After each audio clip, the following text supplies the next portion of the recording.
This time on the Q Division podcast, we open the case of 1977's The Spy Who Loved Me. This episode, is this the best Jaws film of the 70s? How many ideas did RuPaul steal from this movie? And smoking's bad, unless it can paralyze a man. All that and more on the Q Division.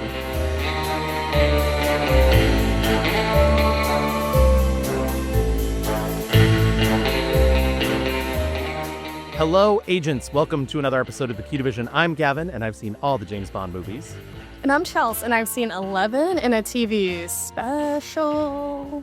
Question mark, forever. The Q Division's top secret mission is to take a deeper look at the history and impact of the James Bond films and other media through a queer lens. Speaking of, the Q Division is a proud member of the Glitterjaw Queer Podcast Collective. You can find out more about Glitterjaw and their roster of shows that run the gamut of queer media at glitterjaw.com.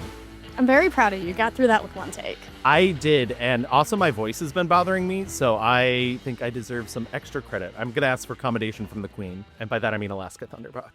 This episode, we stopped off at the analysis department where only our best agents are hard at work, and we plucked out one of our best and brightest. She's a writer, a podcaster, and a critic with some of the best taste of anyone we know. It's Sophia Ciminello. Sophia, welcome to the show. Wow, what an introduction. Thank you both so much for having me. I've been loving this series so far, listening along. I think you all are just doing a great job, and I just enjoy you both so much. So I can't wait to talk about this wild movie that is really nostalgic to me. So we'll have a lot of fun. Sophia, I said this up front. I think you're great. I love listening to your podcast. We had you on the Mixed Reviews to talk about Faye Dunaway. It's one of my favorite episodes to this day. I know it was like 2 years ago at this point, which is crazy. Time just keeps moving. But why don't you tell everybody where they can hear you around the internet and also what you're doing? I love to let people plug at the top and the bottom because I know there's some people who do not listen to the end of podcasts, and I want those people to know they're dead to me. And they're wrong. Yeah, well, thank you. You can find me at Oscar Wilde. That's my podcast that I host with my lovely college friend and co-host Nick Ruhrkraut. We do Oscar retrospectives. We cover the current season. We play really fun games. And it's just, I think, a really fun show overall that also covers film history. So if that's your thing, definitely listen. We release episodes every Friday, and you can find that wherever you listen to podcasts. You can also find my written work, mostly at Awards Watch. So I had some film reviews from Cannes Film Festival. I got to go this year. Also have Telluride coming up, New York Film Festival, and some regular release reviews there too. Well, just to let people know, because I know there's some time dilation between when we record and when these actually go up. It's October now. Can you just feel that fall breeze? Happy Halloween, everyone. I can't wait for that. Yeah. I love being here. I love being in October. So you've also been to Telluride and New York Film Festival. I've been to New York Film Festival. They were great. Lovely. Yes. They were great. Chelsea's Gavin, I've already here. visited you. It's going to be great. Exactly. I love recording early. It's my favorite thing in the world. And once again, happy Halloween. My favorite time of year. Yes. The best. I don't need my air conditioner normally during Halloween. Right. Or used to not. Anyways, the world's going to hell. Yep. But Sophia, we have invited you here today to talk about our next James Bond film in the Eon series. Spoiler alert, one of my favorite James Bond films. And that is 1977's The Spy Who Loved Me.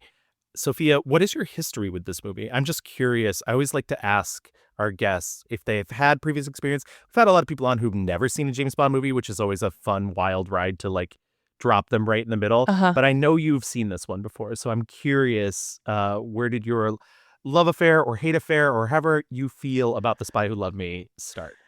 Yeah, so I'll start with Bond overall. So Bond is a family thing, really, especially for my mom's side of the family. So my grandpa was a big Bond fan and would take my mom and her sisters to see the Connery Bond films in the 60s, like when she was single digits at the theater. Aww. She had no idea what was going on, but loved that world. But then the Roger Moore movies, again, not to age her and date her completely, but those came out mostly when she was in high school. So those were kind of her Bond movies that she really loved, and especially this one. So then when I was growing up and getting introduced to Bond, it was also really early. And I remember being really scared of Goldfinger in particular. Like that one, there was just something about it that just that movie, the lore around it. So that was, I think, my first real Bond memory. But The Spy Who Loved Me was my childhood favorite Bond. And there are a couple of things from it that I really just loved and I still enjoy to this day as someone who loves, women in high pressure situations who look stylish and fabulous no matter what. The hair flip that Barbara Bach does in this movie, I loved as a 6-year-old and I love now in my 30s. I loved just everything I think about Jaws and like the villain structure of this movie, how silly it felt. And so for me, that was just, even though I didn't understand, I think a lot of the innuendos that were going on that I think I really enjoy now and I think is a really, really fun part of this movie that makes it feel a little bit different. I think I was already really loving that 70s feel even as a kid. And now really, I love the films of the 70s and this in many ways feels like a direct response to I think the heaviness and the seriousness of the movies of the time period and pushes up against that while also, I think, establishing Roger Moore as Bond because this, I think, is really the film when we'll talk about this, I think, as we get through the episode, but really when he comes into his own. And I think this formula of Bond films really moves us out of it feels like a return to form, I think, but it also moves us away from the Connery Bonds and really into a formula that will continue for a while. So I like that it is a romp. It's really fun, but you can also, I think, pull apart a lot of the history associated with it too. So this is one of my favorites. And I also have to say I picked it because this movie, I think, introduced me to Carly Simon. Yes. Which is another important experience because I think still, I mean, it's still one of my favorite Bond songs, but as a kid, I remember really loving it in the opening credits, of course, and the opening titles. Yeah, that gay gasp everyone heard last night, that was me realizing that it was this movie because I don't look at the titles very much before I look at my calendar. I'm like, what am I going to do today? Oh my gosh, what a song. Yeah, truly. And I think when I was younger, it was kind of seen as this is maybe editorializing, whatever. It was kind of seen as like a lesser Bond song because it's not big and bombastic and the title being in it is kind of a throwaway. But this has always been my favorite Bond song. I will spoiler alert that now. I love the way Carly Simon sounds on it. I love, it's a controversial opinion. I love the Marvin Hamlish of it. Like, it's really beautiful. Shock of all shocks, I found out he had a wife. That was a shock for me too. When I was just doing, like, I was like, how did I not know that? How did I not know these extra details about this song that has been in my life for so long? But wow, you really learn something new every day. Yeah, he's honorary gay. Like, yeah. I was gonna say that wife's a gal pal. Yeah. But yeah, that warms my heart. I would be best friends with your mom in high school. Absolutely.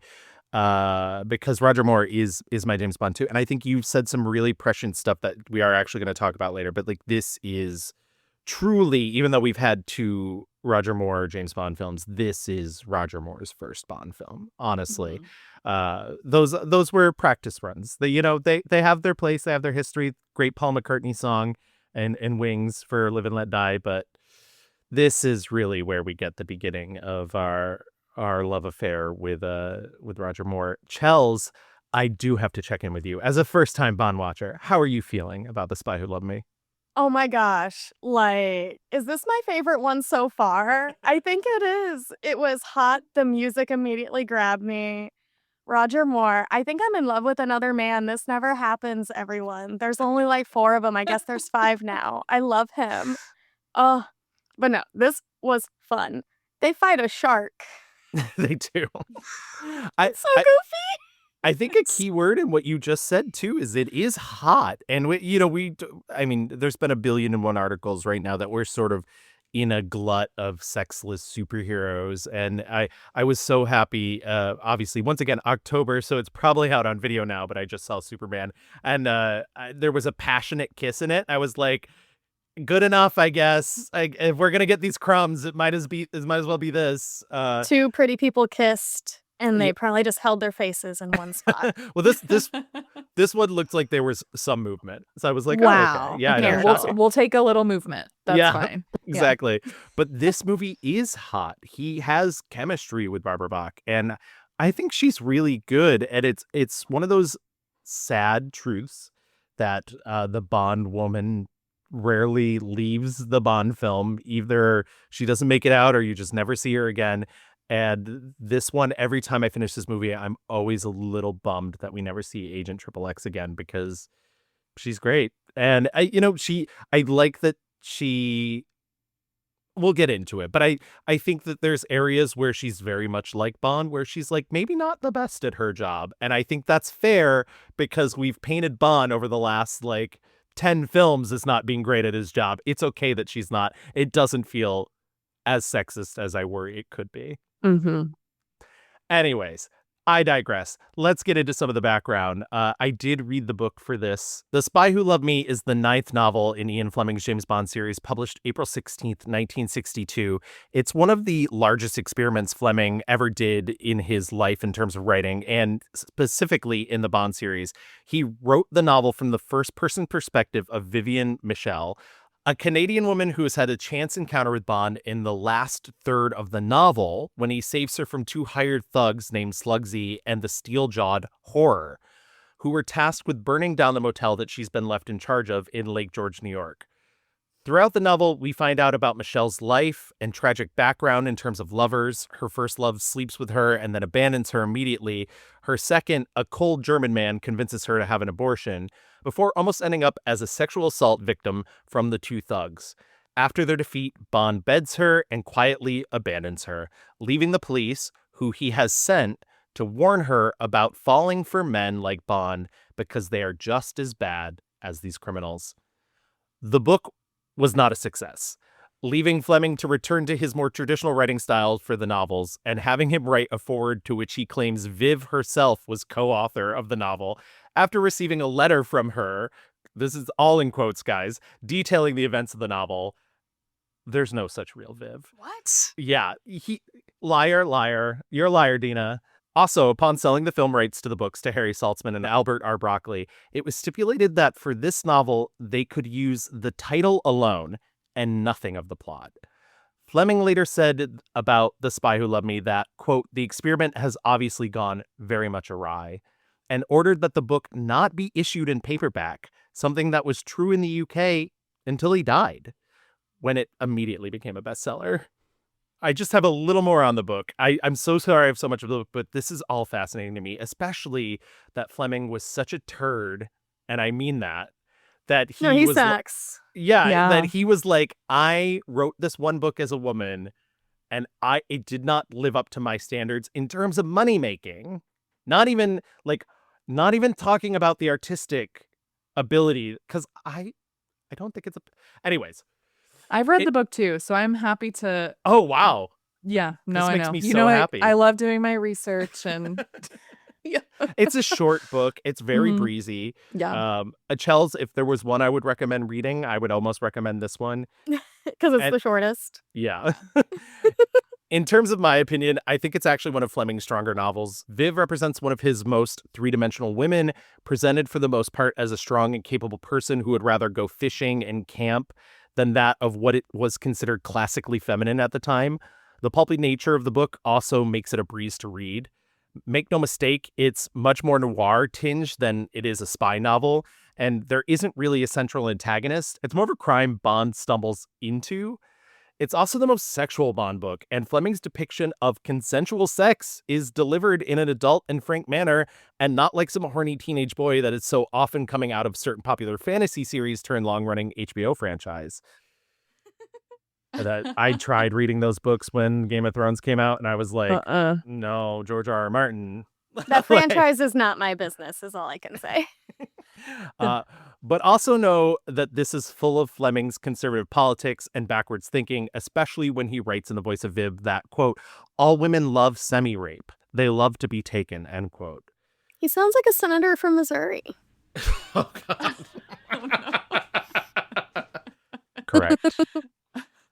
He's been holding office there since the 60s. Lastly, I was quite surprised to find out that 90% of the novel literally takes place in town and adjacent to where I physically grew up, accurately describing the tourist destination that is Lake George, New York from the 1950s and the early 60s.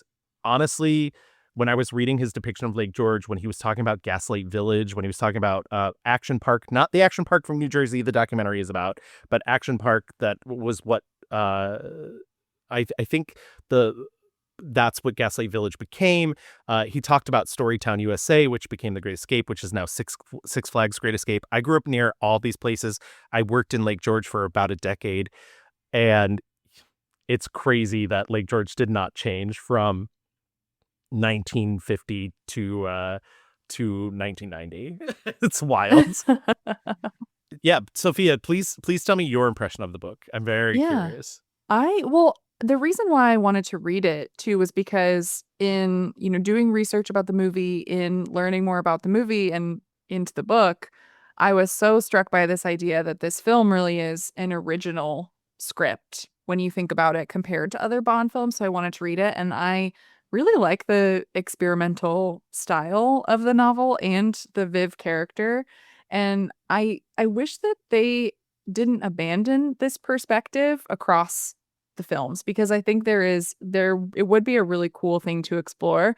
Maybe that's something we can get in the future with a Bond film, but I think you hit the nail on the head. I think like the sexual frankness and the moral ambiguity in it too, that was really interesting to me. And then again, that female perspective. So it was really, I think what was frustrating to me was that I had read this quote from Fleming about, the decision to make this change and how he decided to write it in this way because he realized that young people were making James Bond into a hero. So he wanted to write this really as a cautionary tale. And as he said, to put the record straight in the minds of young readers. And so he figured that the only way to do that was to change up the narrative style to make everything different. So I think the book is pretty successful on that front. I mean, the whole semi-rape thing is, that's unfortunate and classic Bond misogyny that we see in many different places and ways.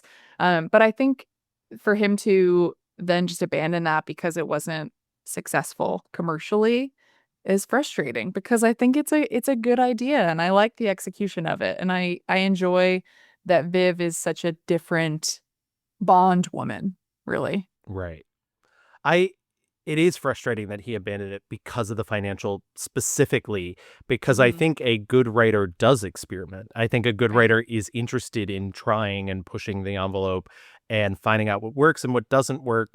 And for him to be like, oh, I did this thing and I don't hate it, but because no one bought it, that means I shouldn't do it anymore, feels very much like he was just in it for the money, which is fine. You can do that, but then it leads to nerds having a podcast 60 years later talking about it and talking about how much that sort of sucks and makes you kind of shitty.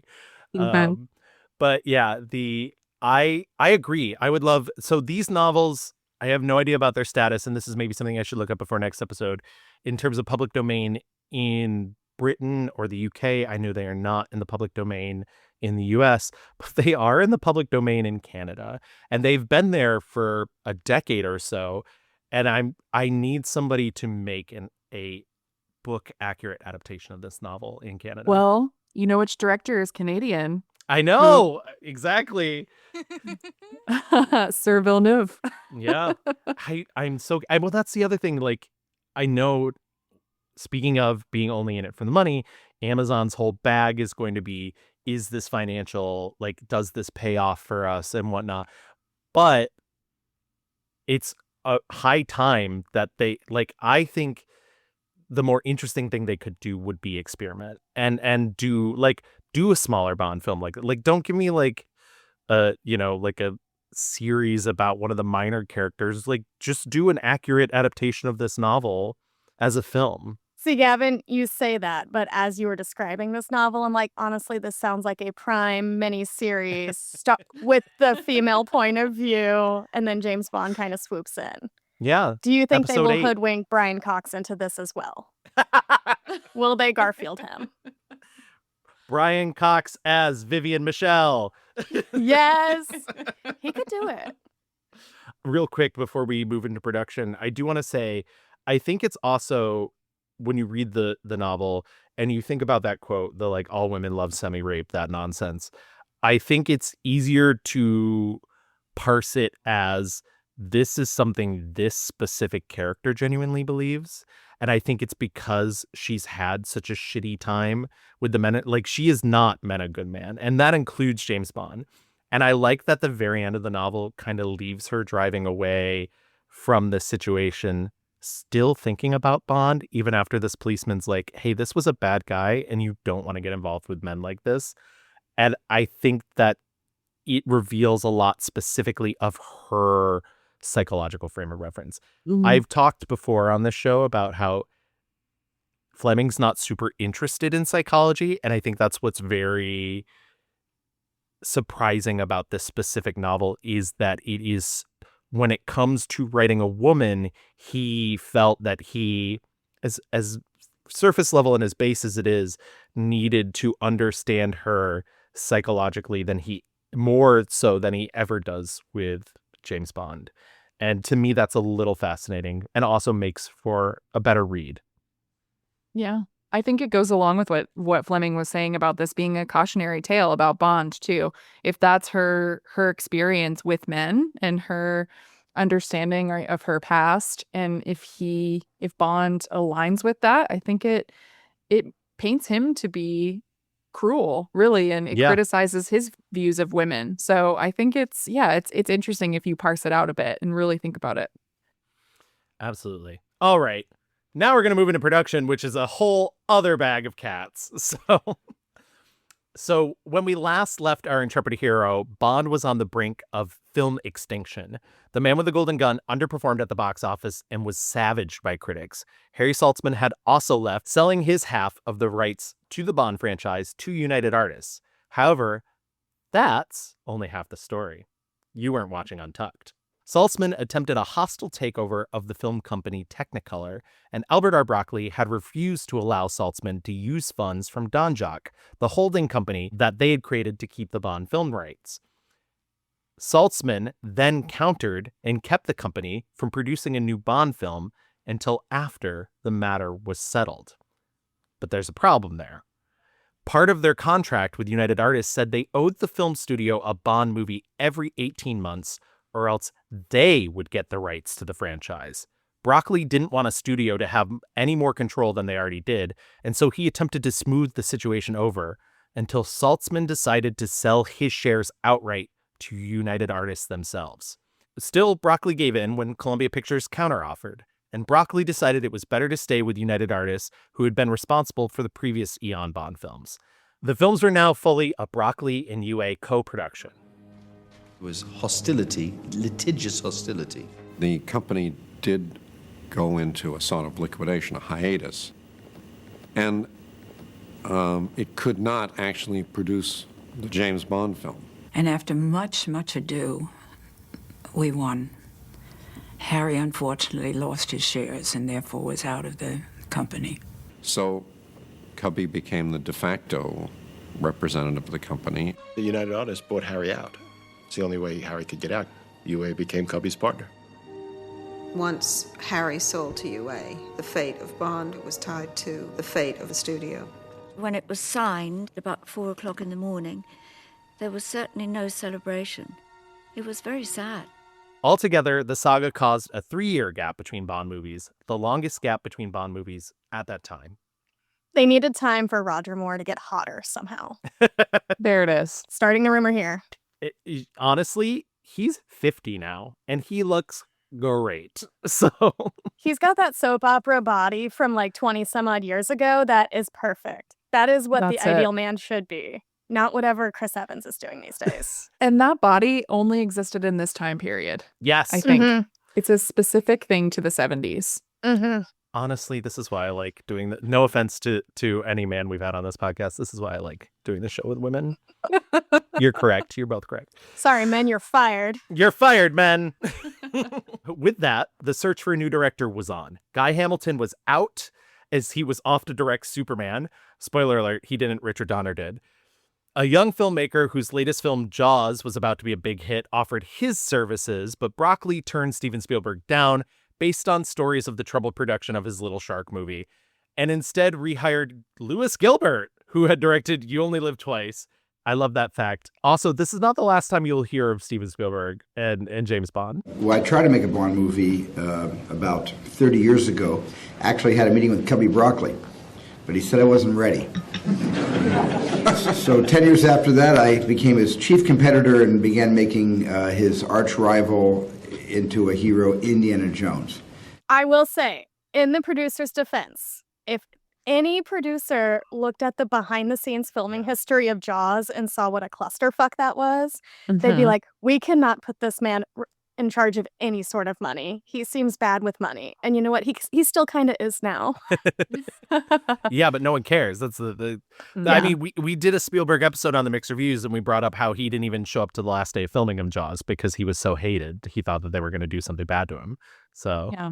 It's interesting to imagine what his version of this would have looked like at the time, right post Jaws, especially given the use of sharks in this movie. I wonder how that would have looked, how he would have incorporated the sharks.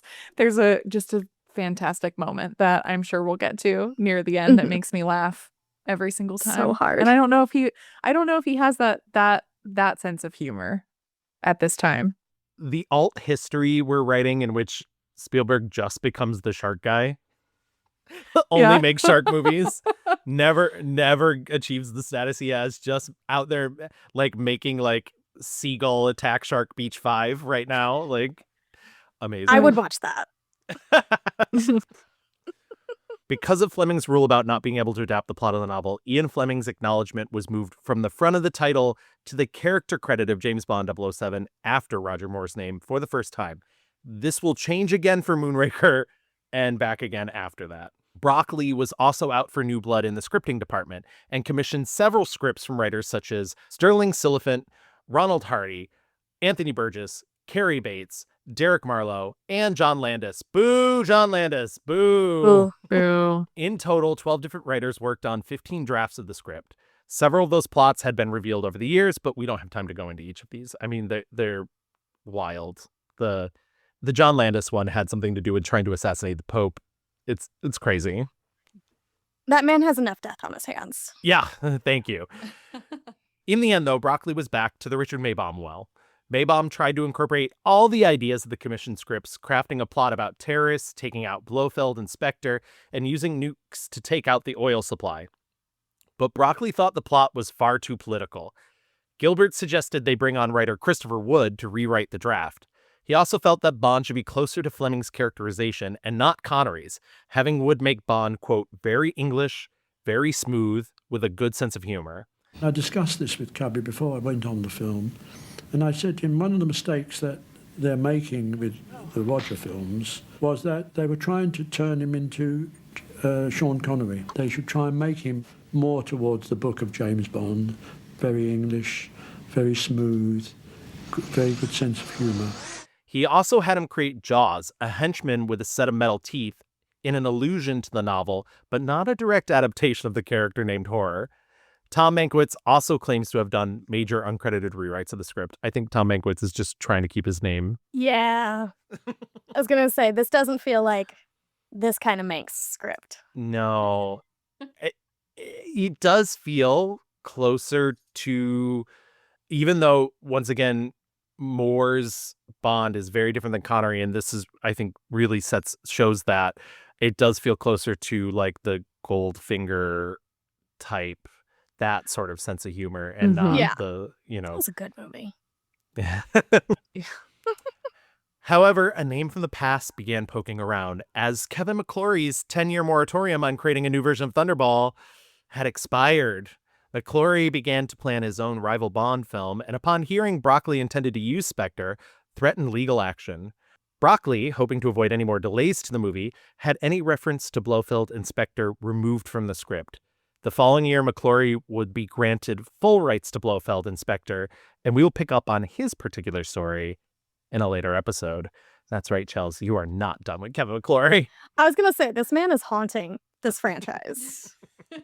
After Broccoli had shown a Bond film to a group of Russians in the USSR and receiving the feedback that the film could never be shown there because of its negative portrayal of Russians, he decided that Bond's allies in the film should be the KGB itself, something they'd never done in the series.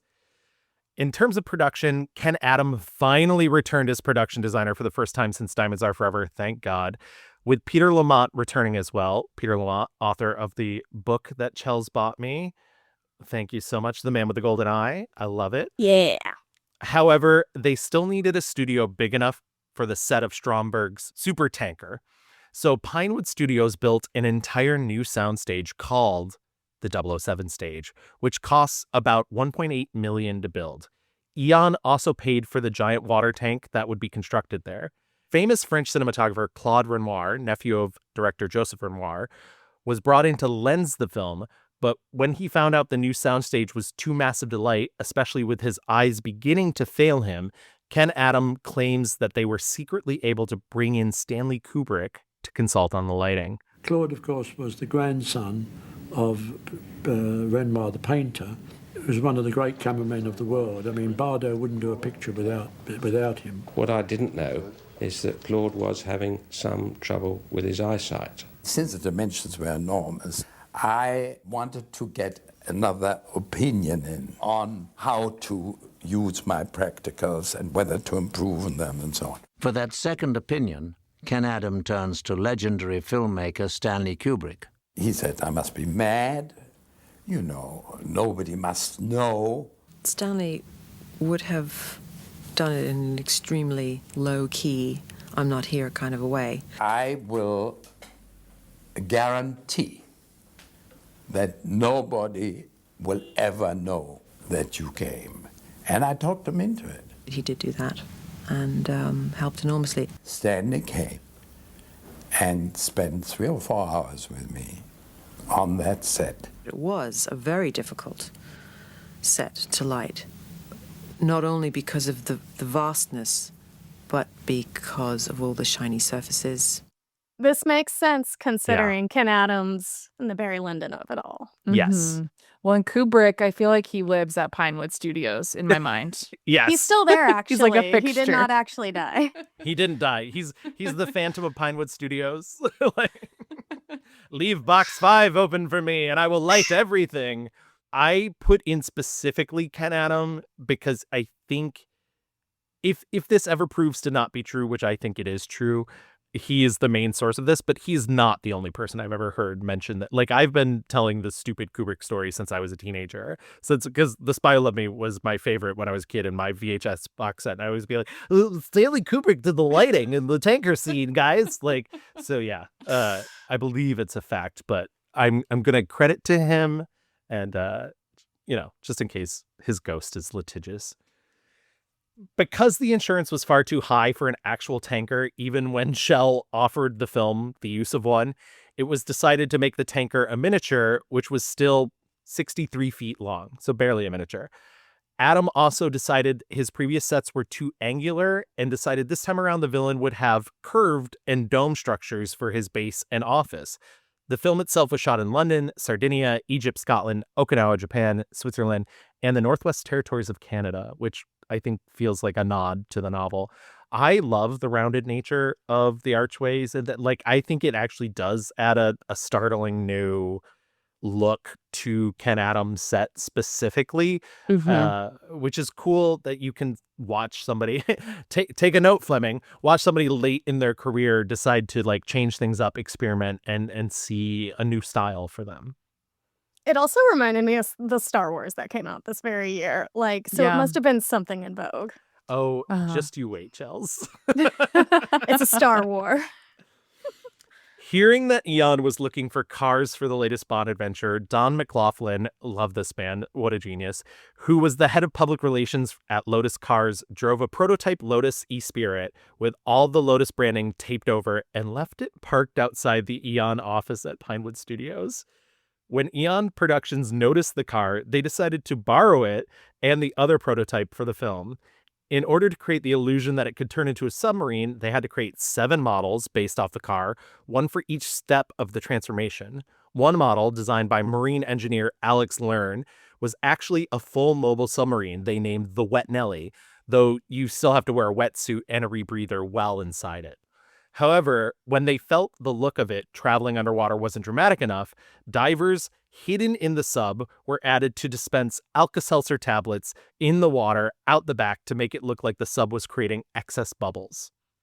Wild. I love that. Don McLaughlin, what a fucking marketing genius to be like, they're looking for a new car. We have this car that looks insane. Why not just park it there and see what happens? They have to look at it. They can't look away. And I love the Alka-Seltzer detail is so good too, because Beck, that's with movies today. It's like they cut so many corners, I think, Yes. and rely on technology to do these things instead of actually, thinking really creatively and inventing something that, on paper sounds silly, but it looks amazing when you're watching it. It looks so fun. And all it took is a pharmacy run. It's true.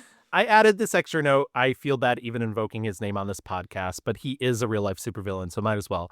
Elon Musk bought the Wet Nelly for £5,500,000 in 2013 at auction, with plans to turn it into a, quote, real breathable sub. But with most things he's supposed to have done, he's failed to do so.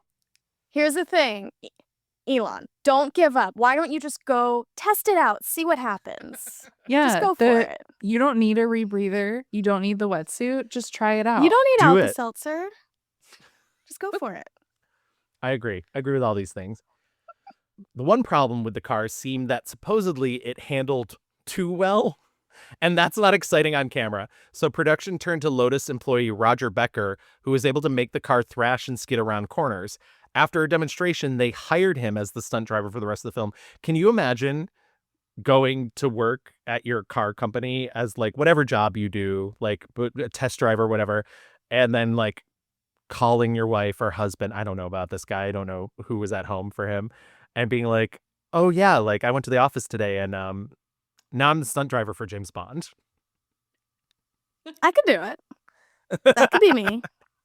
I love that fact too, really.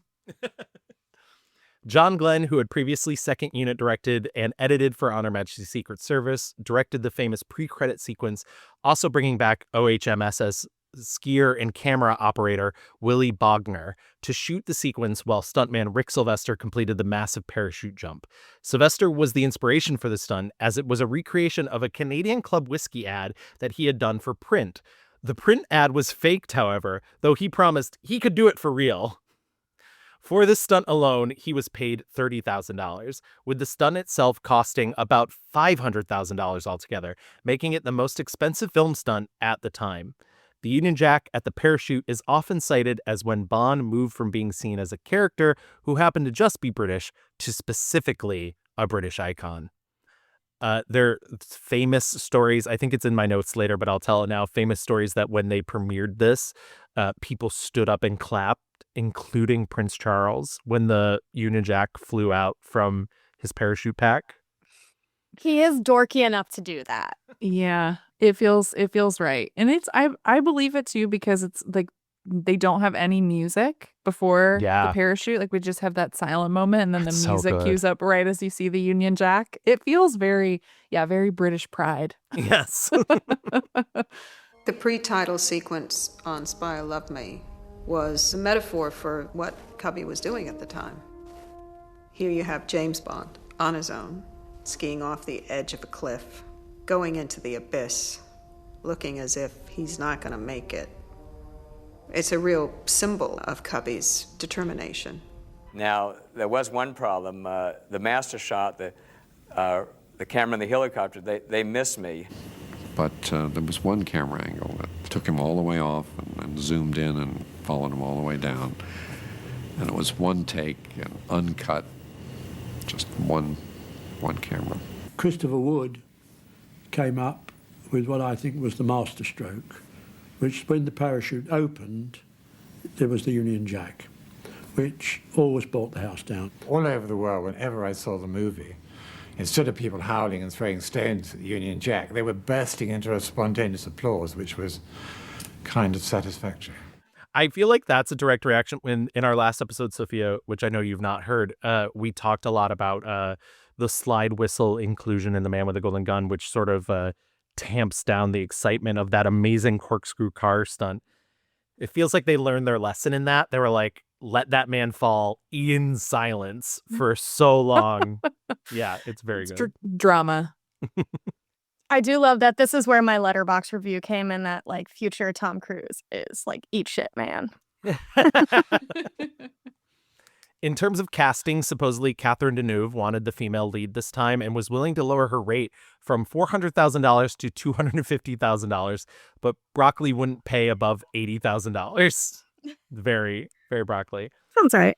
The original choice for the lead blonde woman was, in fact, Lois Chiles, but her agent informed Broccoli she was retired, something I hope she fired him over, as this won't be the last time that we're seeing her. Apparently, it was a temporary retirement, but still, can you imagine, like, wanting the gig and finding out your agent was like, no, it's okay. I told him you were retired. It's fine. Barbara Bach was only cast 4 days before principal photography began. She also thought she was just auditioning for a role, not the lead love interest of Agent XXX, Anya Amasova. Danny Risner came to us, who was an executive at United Artists in the development department. And he said, I have a friend of mine who, she's an actress, and if you why don't you look at her, maybe you can find a small part for her. We said, look, get her over quickly. We only had about 4 days, the usual panic. We film tested her. And we saw this test, and my God, we thought she was wonderful. She was very beautiful, and she was very good. We all said, well, she's just right for the leading lady. Let's use her. James Mason was considered for the villainous role of Carl Stromberg. Director Lewis Gilbert also suggested Orson Welles, but Broccoli banned anyone that had participated in 1967's Casino Royale from ever being part of the Eon franchise, and Gilbert backed down. This banning didn't work anyways, as they had already shared a costume designer for Live and Let Die, and Carolyn Monroe, who plays Naomi in this film, had a small uncredited role in Casino Royale. Instead, Kurt Jurgens won the role, having previously worked with Gilbert on Ferry to Hong Kong in 1959, a movie I'm sure that is completely not racist at all. Stromberg is the first Bond villain who does not come from the novels. Robert Brown also makes his first appearance in a James Bond film as Admiral Hargreaves. He will make several more appearances in later films, but as a different character we will discuss in future episodes. So put a pin in that, Chels. Walter Gotell plays General Gogol, making his first on-screen appearance as the character. He will go on to appear in several more James Bond films, reprising the role. Cubby Broccoli called Richard Kiel himself to cast him as the memorable henchman Jaws. However, due to the discomfort of the metal teeth designed by Catherine Kubrick Hobbs, daughter of Stanley Kubrick, Kiel could only keep the device in his mouth for about 30 seconds at a time. One day I was asked if I would mind drawing some teeth. And I knew that they couldn't be pointy because I knew that, obviously he would hurt himself. So I started it from the sort of cogs grinding kind of idea that I had. They flew me over to England, and I was taken to a dental technician's office out towards the studio. And the next thing I knew, Richard was practicing wearing these very shiny teeth. And I know that they were uncomfortable. He didn't like them much. Ever had a dental impression made? You know how that feels to have stuff up in the roof of your mouth? If you can imagine, you've got a whole mouthful of silver put in. And it was agony. He could only keep them in for about 35 seconds. And then would start gagging. And it made me very, very serious while I was trying to be humorous. And it was kind of an interesting combination. I'm not counting edits, even though I am an editor, because I can't think of anything more pedantic to do. There are definitely moments in this movie I feel like he's on camera for more than 30 seconds. So I have a feeling he was in immense pain for some of those scenes. Mm-hmm. Finally, to the music. I love the music part. This is my favorite part of every episode. Due to tax reasons, John Barry was once again unavailable to score this particular James Bond film, i.e. the British government accused Barry of owing £134,000 in taxes, so he moved to the United States. Love it. Does Love it. every person in the Bond series have tax problems? This will not even be the last you will hear of tax problems in this episode. So yes. Instead, they hired Marvin Hamlish, who was basically the hottest American composer that you could get at the time. Hamlish decided to take inspiration from pop music and move the score more towards disco, which was increasingly popular at the time. Hamlish would also write the music to my personal favorite James Bond theme song, Nobody Does It Better, sung by Carly Simon with lyrics by Carol Bayer Sager. Hamlish felt the music should reflect the smoothness of Bond himself. There's something very wonderfully blasé about James Bond. You know, when he just throws that hat and it always hits, and hello, Moneypenny, and it's all this stuff. And it's a man who just knows that he's got it no matter what. He's so cool, he's so together that this will be just fine. He doesn't have to come in blasting. He can just walk in and charm you to death. You know, I remember Marvin Hamlish sitting in our piano we had in the upstairs kitchen where he banged out Nobody Does It Better and sang it. His voice was very different to Carly Simon. But boy, did you know then that that was an incredible song. The song becomes the first official Bond theme not titled after the movie, even though The Spy Who Loved Me is contained in the lyrics because Broccoli balked at the idea of not having those words. I was working with my lyricist, Carol Bayer Sager, and I said, what do you think could be said about James Bond, you know, after all these years? She came up with the title, which we think is the most modest title of all, called Nobody Does It Better. And I guess from there we decided if it was that vein, we should have Carly Simon sing it. That was one of the things they said is, where's the title? So I just kind of poked it in a part of the verse, like heaven above me. The spy who loved me is keeping all my secrets safe tonight. Oh, James. Both the song and the score go on to receive Oscar nominations, as well as Ken Adams' production design, making this the first Bond film to receive multiple Academy Award nominations. So very good for them. That note about Broccoli being like, it has to have the title of the song. I found a great interview clip of Carol Bayer Sager herself being like, so I was kind of like, this was the spy who loved me is keeping all my secrets. It's very funny that she's like last minute, just like, sure, whatever. You can kind of tell, but it doesn't bother me. Same. Yeah. I really do think you can, but it's okay. It's okay. It's better in the end. Yeah. Exactly. And now we get to Sophia's culture. Oscars. My culture, it should have won. Yeah. It should have won. The fact that it's just a nomination getter. No. I looked this up at the time and I didn't put in my notes. Not to put you on the spot, do you know what it lost to? Which one? Which the music. Well, the song I do kind of the understand song. That's what I meant. because the song was what actually was the song? Why am I? Oh my gosh. It was definitely I can edit around this. It was You Light Up My Life. Yes. Okay. Yes. I will. This is not a full-throated defense. I recently saw that movie, and by recently I literally mean like I think it was during the pandemic, but I was watching a lot of TCM. It's not a great movie, but the delivery of that song in the movie is very good. So it's hard to, And it was it had to be a #1 hit in the 70s. Like that was a really popular song, so I get it. But when we think of the Bond songs that have won Oscars, this belongs on the list of winners. Yeah, you ain't just whistling Dixie. I mean, the writing is on the wall. Oh my God. Dear God. When principal photography had finished on December 5th, 1976, former British Prime Minister Harold Wilson officially opened the new 007 soundstage at Pinewood Studios to much fanfare. I found a great little 5-minute feature on the opening of the Pinewood Studios. Everybody's so happy, and it's just a big building, guys. From the aft deck of a nuclear submarine, Sir Harold pronounced himself in favor of the British film industry thinking big. And that's just how it was. In every way, the opening of the newest Pinewood lot was an event of pure extravagance. Appropriately, 007 himself arrived in futuristic style and then accompanied the ex-Prime Minister around the world's biggest film stage. While the production budget was $13.5 million, another $7.5 million alone was spent on advertising, which once again is something they didn't do on The Man with the Golden Gun, so they definitely learned their lesson. This included sending Roger Moore and Barbara Bach to Cannes to promote the film. Can you imagine a James Bond movie at Cannes? Actually, this is probably like old hat for James Bond at this point now. Well, now they do like the out of competition where they'll put the big ones, like the Mission Impossible movie was The there Indiana this year. Jones. Yep. Yeah. Shrek, of course. Yes. Most importantly, Shrek. Most importantly. The movie was released in Britain on July 7th, 1977, making it lucky number 7777. Love that. And it went on to gross $185.4 million worldwide, with $46 million coming from the United States and Canada alone, and £10 million in the UK. According to eyewitness reports, as previously mentioned, at the premiere when the Union Jack parachute unfurled, the audience stood up and cheered, including Prince Charles.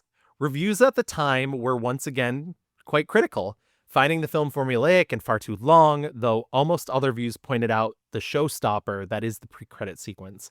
Modern reviews have been more positive, though, citing the humor working without being too over the top, the sets, and Moore giving his best performance as Bond. Can we talk about the knocks? People all said, oh, well, Roger Moore is not my idea of 007, and it's all a great failure. I mean, do you mind that kind of hammering?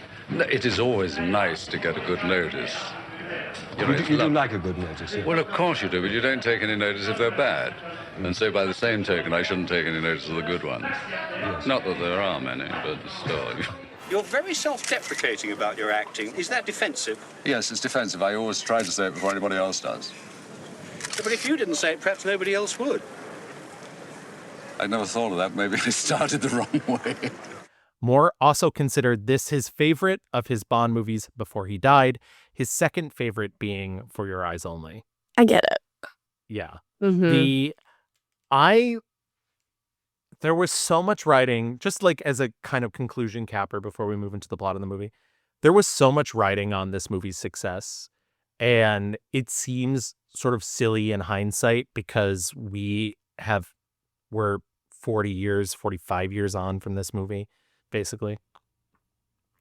And we have the ability of hindsight to show us how successful James Bond has been throughout the years. But this was make or break. And the fact that this was Broccoli writing solo for the first time and having to deal with a film studio as an actual contributing partner as well, even though, as you'll learn over time, the trust really was in Broccoli himself. I think there's a lot of fascinating stuff in that production. Like this could have been the final James Bond movie, or the final James Bond movie as we knew it.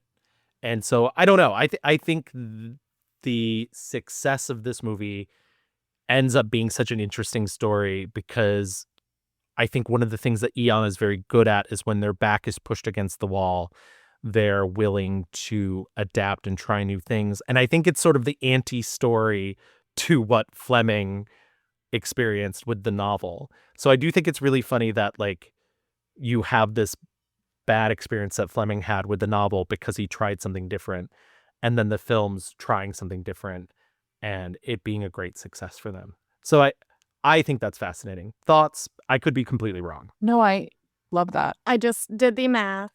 This movie was made for, in today's dollars, roughly $68 million, and then it goes on to make like $950 million. Just a casual success.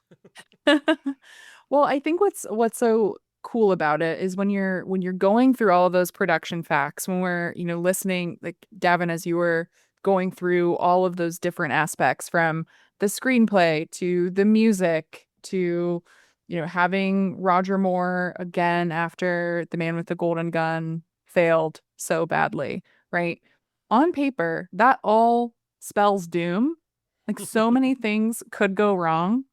And the fact that they didn't, the fact that instead this was the most successful Bond movie to date and instead cemented Roger Moore and his legacy, I think it is really cool, and it does show, I think, what we talked about of how you can, if you take risks, sometimes these little cinematic miracles happen. And I think that's one of the things that I like about this movie too, is it's like everything was kind of working against it at the time. It shouldn't have worked, but it did. Also, just so everyone knows what failure means, the previous movie only made like $500 million in today's Right. money. So it's a real Right, failure. right. Some things never change. I mean, truly. That's what I digress. This is why budgets are so crazy. I mean, even just Mhm. thinking about what you just said, Chels, about the fact that like this movie was made for 68 million in today's dollars, and you basically cannot make an indie for 68 million nowadays, which is so wild to me. But and that's also why, when we do these production things, that's why I like naming as many people as possible. I think it's often, and this is maybe a silly thought, because I think most people who listen to film podcasts know that so many people go into making of a film. But I do think it is important to point out that there were stuntmen involved. There was the fucking head of PR at Lotus, who, involved, like all these different dominoes have to be in the exact right place, or something just doesn't go right, and we get the man with the golden gun. And I think it's fascinating. I agree with everything you said, Sophia. Absolutely. I think, yeah, it's one of those, like, this could have been it, and it's so cool to watch them try, and like, and I think that's a crazy thing to say, but I mean, I try not to be too negative, but I mean, it's the exact thing that you see with Marvel currently. Marvel is not trying, or maybe they Yeah. are now. Maybe they're turning the new leaf. Maybe that's what Thunderbolts was. I don't know. It was fine, but like, I like watching somebody try, and hey, maybe it'll fail and maybe it won't, but then you're not at least getting the same paint by numbers. Mm-hmm. All right. That's enough of the production. Why don't we take out my favorite case file of James Bond? Maybe not my favorite, but pretty close to it, and open it up and talk about the plot of The Spy Who Loved Me.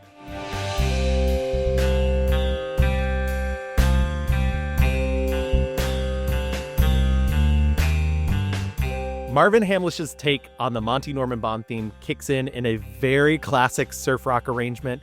We also get a new gun barrel sequence, this time with Roger Moore in a dinner jacket, and this will be the one used for the rest of his tenure as James Bond. The song ends with an unfamiliar electronic sting as the barrel widens out to reveal we're underwater, staring at a submarine. Very Mission Impossible, if you will. Very. Very. Sailors aboard the sub seem bored until the submarine begins to shake and they rush to battle positions. The ship loses all power and the submarine surfaces as a defensive maneuver. They deploy their periscope and are shocked to see an unseen menace. That's actually me. We then cut to the British Navy, who have lost all contact with the nuclear sub. Again, that was still me. It seems bad. Seems not great. I'm doing fine. Suddenly, we're in Moscow, in a massive crypt-like office of General Gogol. The Russians have also lost a nuclear sub. Gogol says they will assign their best agent and calls his secretary Miss Rubelvich. Get it? Money Penny Rubelvich. God damn. Did make me laugh. It's a good gag. They did that for me. This is straight out of RuPaul land. Yes. Absolutely. We're always saying every show needs a little bit of Drag Race sketch in it. Yeah. He asked Miss Rubovich to call and ask about Agent XXX, and she reports that they are on leave at a rest and recuperation retreat. By the way, she does use they, so if you think you can't use they, you can. We then cut to a man and a woman in bed. The man looks remarkably like George Lazenby, with the back and chest hair of Sean Connery. A music box near the bed plays the theme from Dr. Zhivago and alerts Agent XXX that they are needed, and the man gets up, but the woman answers that she is XXX, and the message is understood. Gasp! A lady spy. I did say, like, Going into the scene, I'm like, oh, maybe James Bond's making out with somebody. And then I saw his hairy back, and I'm like, that's not Roger Moore. Can't be.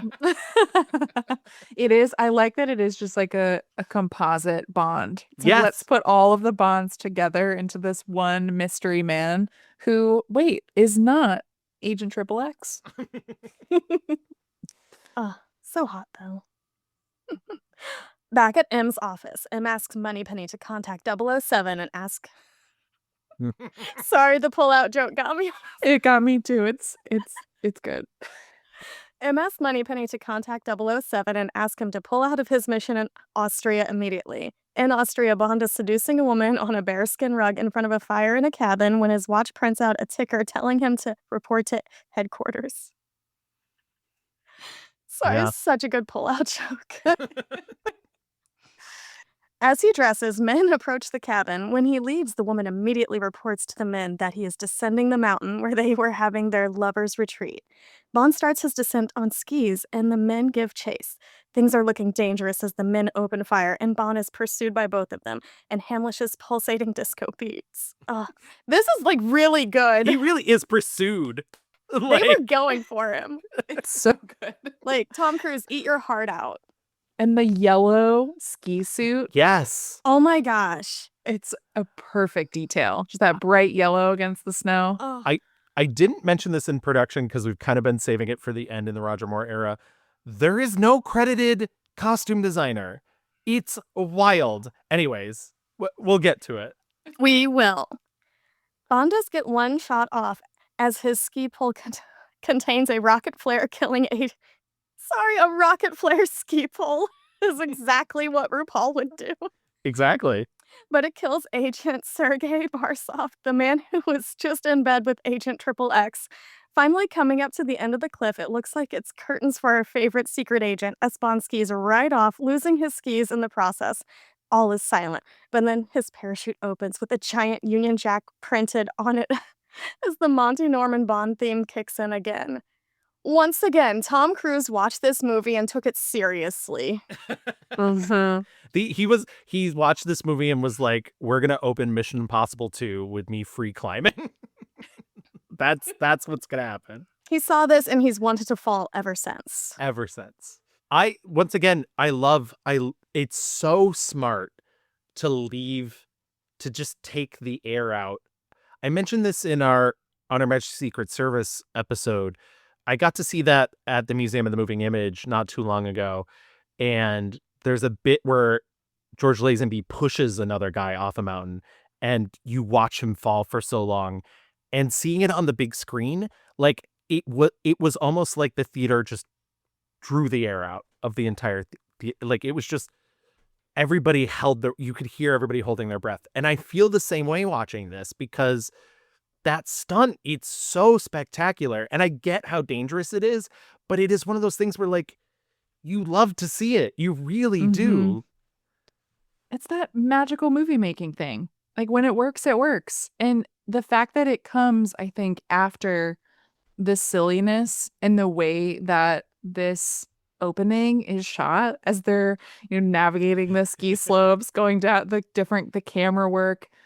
Chels, like you mentioned, the ski pole with the rocket flare, as he turns around too and shoots that off, it is perfection. It's so good. It is goofy perfection. And this is like the one Bond movie I want to see on the big screen now. Like the red screenings have been hitting hard this year. Let's just throw this one in just to be safe. Because I could just imagine being like right in the center of a theater, just looking at this, like holding my breath. Absolutely. The calming piano of Nobody Does It Better wafts in as a pair of women's hands cradle the parachute. Maurice Binder's latest visual painting in the form of an opening sequence starts.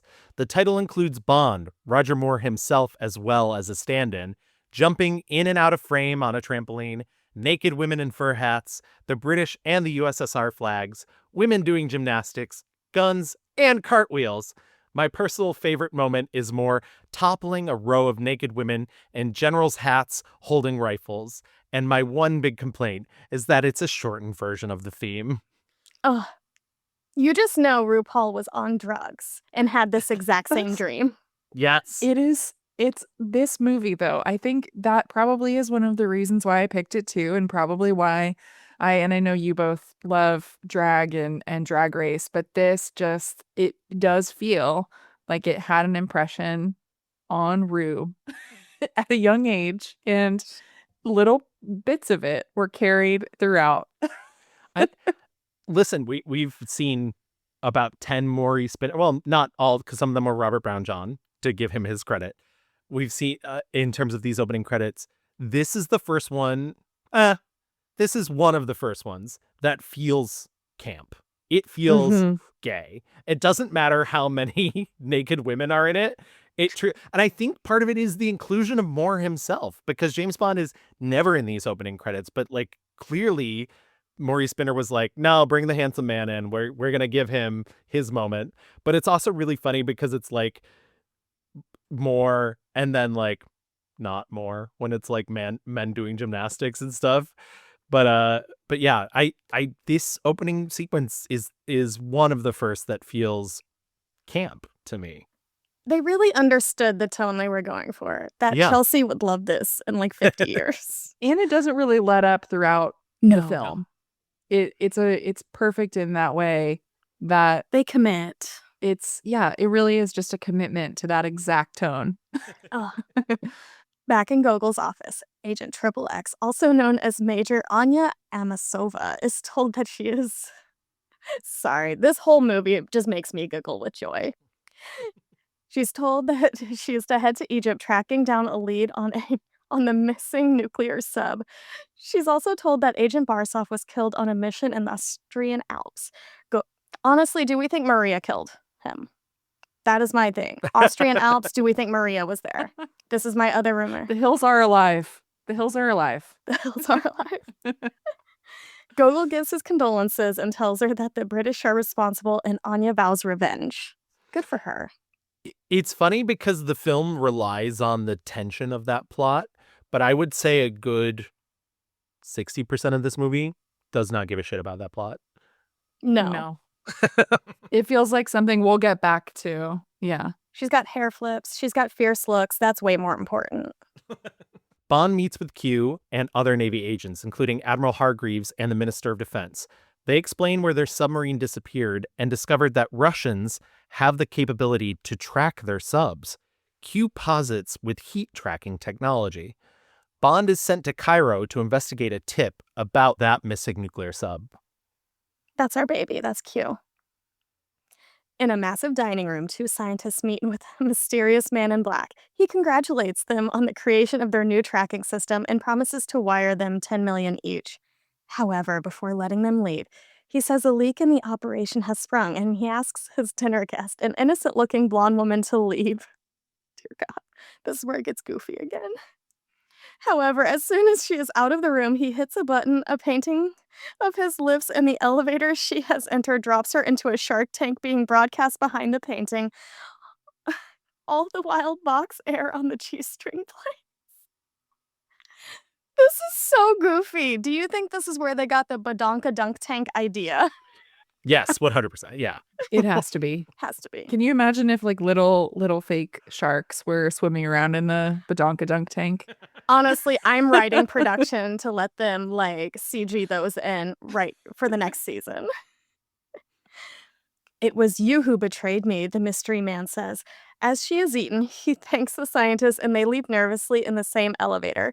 He hosts another button and all the tapestries lift to reveal the dining room is underwater, and out of the ocean, a massive complex that looks like the headquarters of the Legion of Doom rises to the tune of Mozart's Piano Concerto No.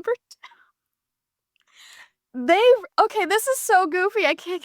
I love It's so good. Marvin Hamlish was like, not only am I doing the music, I'm also bringing just a bevy of like classical, and like none of these are like like, not to say anything negative about Mr. Hamlish and his honorary gay status. These are not obscure classical pieces.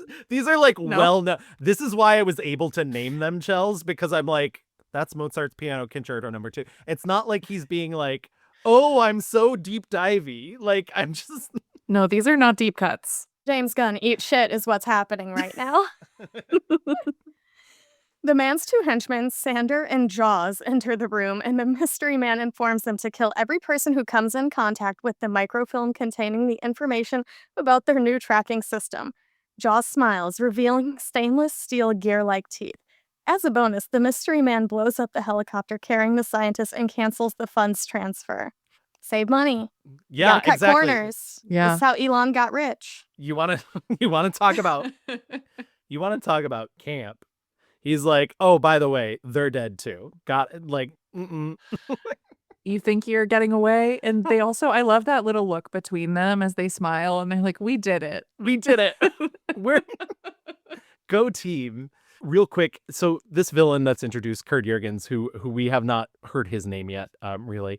But the actor playing him, Kurt Jurgens, as I mentioned before, I feel bad because I do like Kurt Jurgens. I imagine this was James Mason. Just imagine this was James Mason. I do love James No. Mason. Exactly. Yeah, when you mentioned that earlier, the wheels just were spinning in my head. Just imagining James Mason is always a perfect villain. Yes. So just imagining him leaning into this a little bit too, like how he would have played with that diabolical dunk tank. And he's so campy in his own way. Yeah. Yeah. Mhm. Just casually, like semi-drunk, like, "It was you who betrayed me." Like, Well, the voice with James Mason, that's such a big yeah. part of his whole thing too, right? And I can't help but imagine that here now. Yeah, absolutely. Bond, dressed like Lawrence of Arabia, meets with his old school friend, Sheikh Hossein in Egypt. Is Bond dressed this way to be respectful, or is he doing cultural appropriation? Or for the weather. Or for the weather. Either way, Connery would never. No. Connery be like, what is this? No, thank you. I'm not putting on that dress. He questions Hossein about the submarine tracking system, and he tells him to meet with Aziz Fekish in Cairo, who will lead him to a man named Max Kalba. He then offers Bond a woman for the evening, and Bond accepts because it's still James Bond. Mm-hmm. The next day, Bond heads to Cairo in his tan and cream safari suit. Oh my God. We just need to take a moment for the fashion of this film, the uncredited Yes. fashion. Moore had to replace his previous tailor, also a tax exile, with a new tailor named Angelo Roma, who was not afraid to put Moore in pants that have a wide flare at the bottom. Thank you for your work. You're Yeah. probably in heaven or hell or whatever's in between. Thank you. Yeah, Angelo Roma, saint. Thank you, Angelo. Bond lets himself into Fekish's apartment, and he is met by a woman sent to entertain him. Kissing her, he proceeds to try and seduce answers out of her, but realizing they are being watched, he turns and uses her as a human shield as Sandor attempts to shoot him. Honestly, of all of the women as human shields in this franchise, not the worst. Yeah, and I think this goes back to what we were talking about in The Man with the Golden Gun. The Man with the Golden Gun, famously, there's that scene with Mon Adams where he tortures her, he tries to break her arm, and this is Moore doing what Moore does best, seducing, and then realizing, I'm not getting anywhere, so she has to die. But he didn't, like, it was self-defense. And once again, Bond of the novels does not kill in cold blood. Bond in the movies does. This doesn't feel like cold blood. He was saving his own life. That's true. Yeah. It didn't feel as gross as so many of the other times. Yes. It also it does feel just like an instant reaction. Yeah. from him. Exactly. Like, oh, gotta do this. Oh, you're here. Let me It have you literally block, felt like he was block ducking. me. Yeah.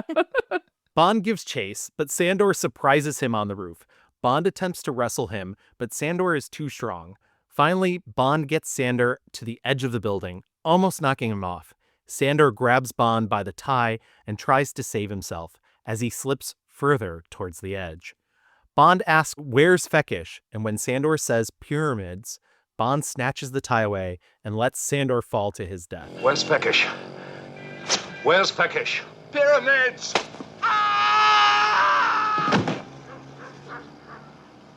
What a helpful chap. I loved this. Yeah. Me too. This, I think, is important. This stuck with me when I was a teen because I think it truly does tell you who, like, once again, even though this is Roger Moore, even though this is a lighter Bond who is more friendly to women, who is a lot more jovial and a lot more of an English gentleman, he is still a killer. His job is killing. And I think this is a perfect example. It doesn't feel like cold blood. This man was going to kill him. If he let this man live, this other man's job is to kill Bond. The coolness in which he snatches his tie back and lets him fall to his death is quintessential Roger Moore. It shouldn't be so hot, and yet it is. Well, I love his little smirk too, and he's like, "What a helpful chap." Yes, exactly. Exactly.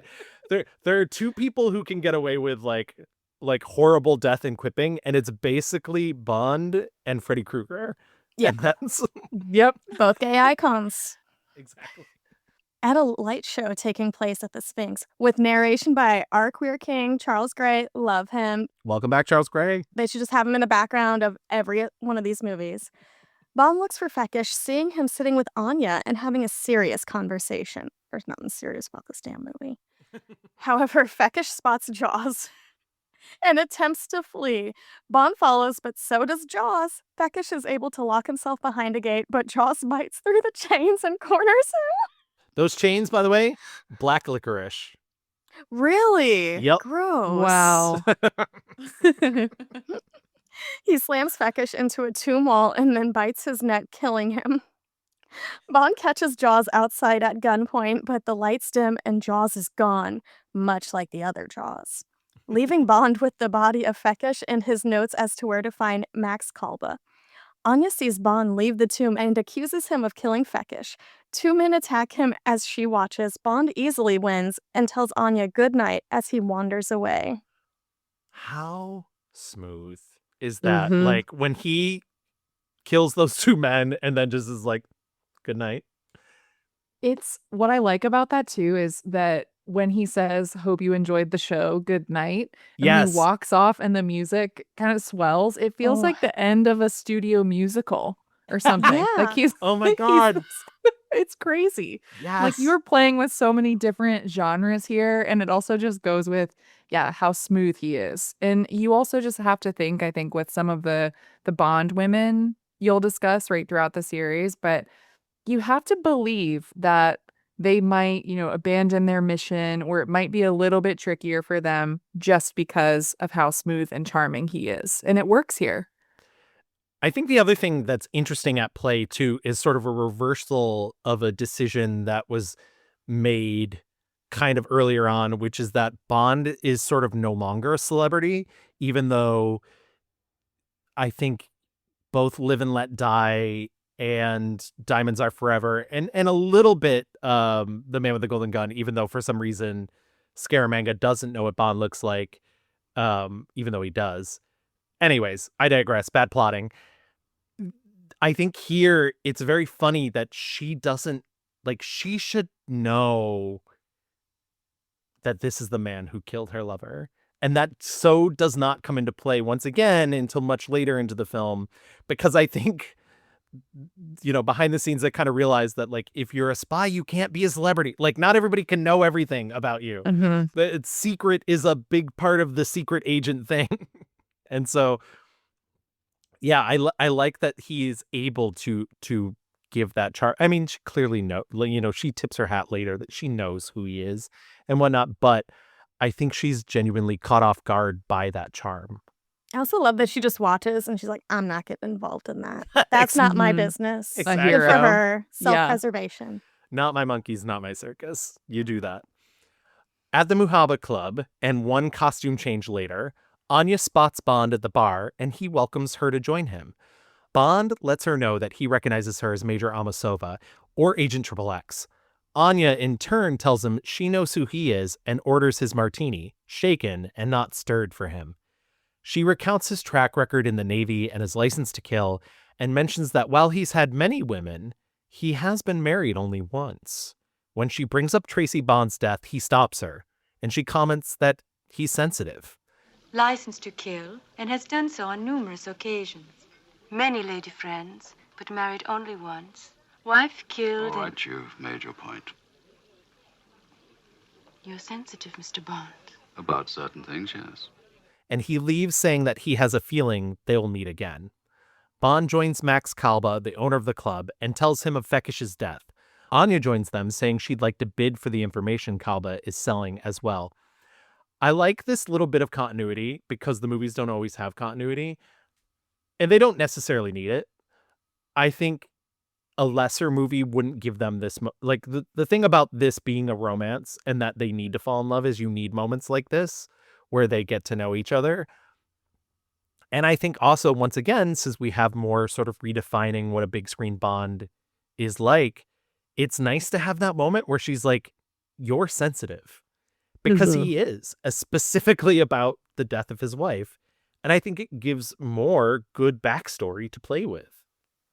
Yeah. Any reason to have me think about Diana Rigg is a great reason to bring her up. Absolutely. She was so good. I think, too, what it reminded me of a little bit was what we get into with the Casino Royale that we grew up, the Craig Casino Royale, when he meets Vesper. Yeah. And then later on when she walks in and she has that like gorgeous dress on and the full makeup, and you just feel this different kind of connection between them, even though they've already spoken. You know that she's really smart. You know a little bit about her too. But the back and forth of seeing that, oh, these two have chemistry. He knows her drink order too. And he's like, Bacardi on the rocks, orders her the drink too. We can talk about their drink orders, but this is a no. What kind of, who is ordering Bacardi on the rocks? A college student, that's who. Yeah. Yes. But that's what it is it's like everything about everybody else that's not James Bond has to be so stereotypical, which is a huge flaw of the series that we maybe, I feel like we pressed in the earlier episodes and almost had to stop talking about it because it's like, oh, she's Russian, so vodka on the rocks. Like, that's it. But like, yeah, absolutely. But I believe you also mentioned that you love the production design and that this club, the Muhaba Club, is gorgeous. Yeah. Yeah. Yeah. Gorgeous. Kalba produces the microfilm, but is then called away only to be attacked by Jaws, the shark, and killed. Can you Jaws imagine? I can't imagine, that's the thing. Jaws then escapes with the microfilm, but not before Bond spots him and gives chase. He climbs in the back of Jaws' van and is instantly joined by Anya. Bond gets her up to speed. Jaws apparently drives all night, and Anya falls asleep on Bond's shoulder. What a good shoulder to fall asleep on. Only to wake up in disgust. Not to her. Jaws finally comes to a stop at more ruins, and Bond and Anya try to follow him but lose him among the columns. Jaws watches them from above as they play cat and mouse.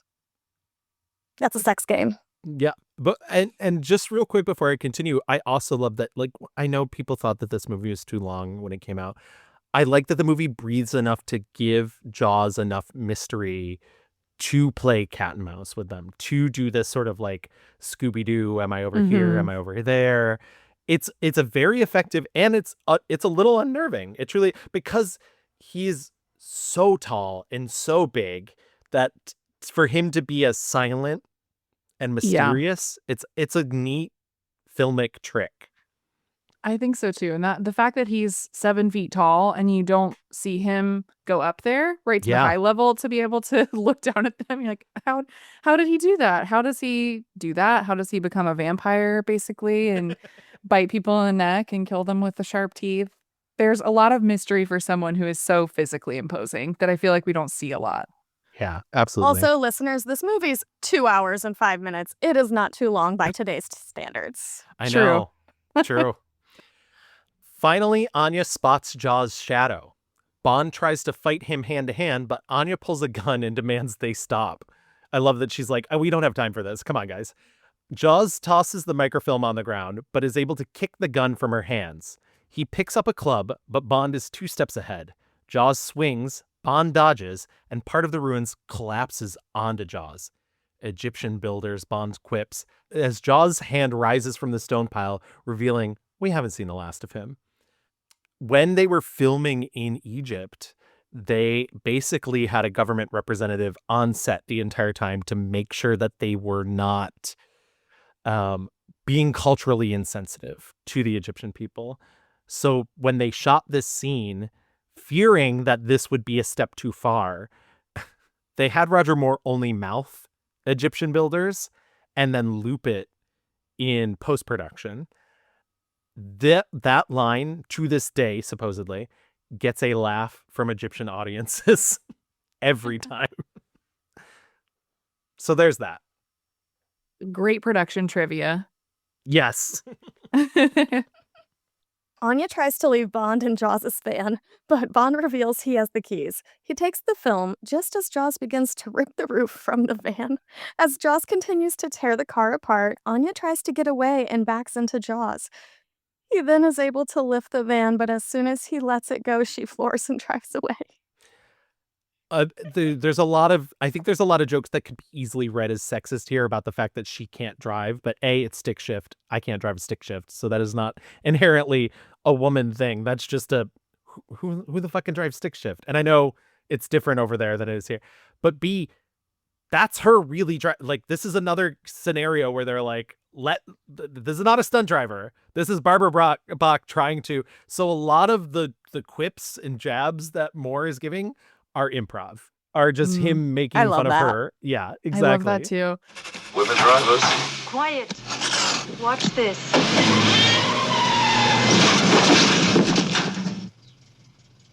Shaken, but not stirred. And I love that this is so different from what you think of as a Bond car. Yes. Too, as she's driving it, and it's like it's falling apart at the seams because Jaws is just destroying the entire thing, just peeling everything back. So yeah, I feel like she's also just like trying to figure it out. She just seems like flustered, but then like even after he says that about women drivers, she figures it out. Yeah. She gets them. Not everybody has a shark attacking their vehicle when they're trying to drive. It makes it Right. difficult. Especially a stick. Like, yeah. Exactly. Yeah. Finally, the bus breaks down in the middle of the Egyptian desert, and to the tune of the Lawrence of Arabia score, because I guess we have to, they search for civilization. Catching a boat at a nearby dock on the water, they're able to hitch a ride to Cairo. On the boat, Bond is able to check the microphone using a tiny Q-Division gadget. He then offers to warm Anya, and they share a kiss. And then another. Boats make Bond horny. You're not trying to take advantage of me, are you? Thought never crossed my mind.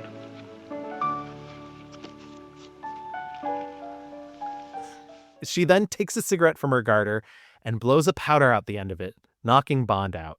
Straight men, in the words of Catwoman, are always confusing their pistols with their privates. I'm obsessed with this little cigarette weapon that she has. It's great. It just aligns with her powers of seduction, the survival citation that she gives. It's perfect. It's just so fun and so her.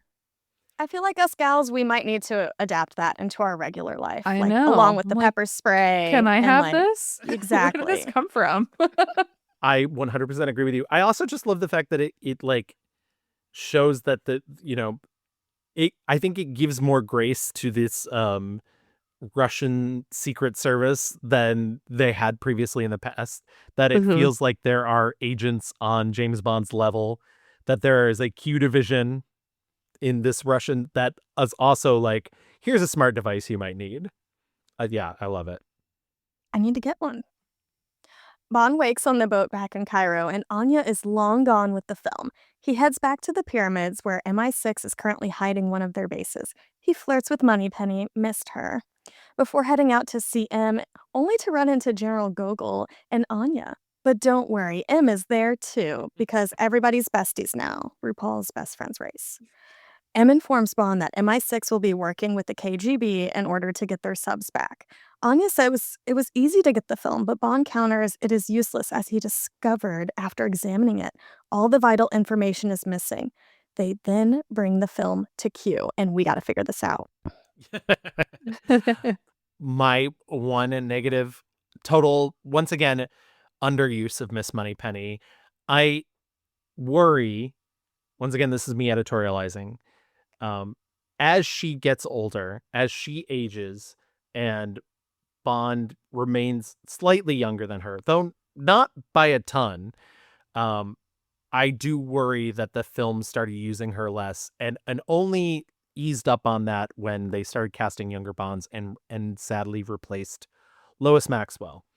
I like that she got to continue to play Miss Moneypenny for as long as she did, but this was the first film where I watched and was really like, we're just getting this one Lois Maxwell. Like, she has such chemistry with Roger Moore.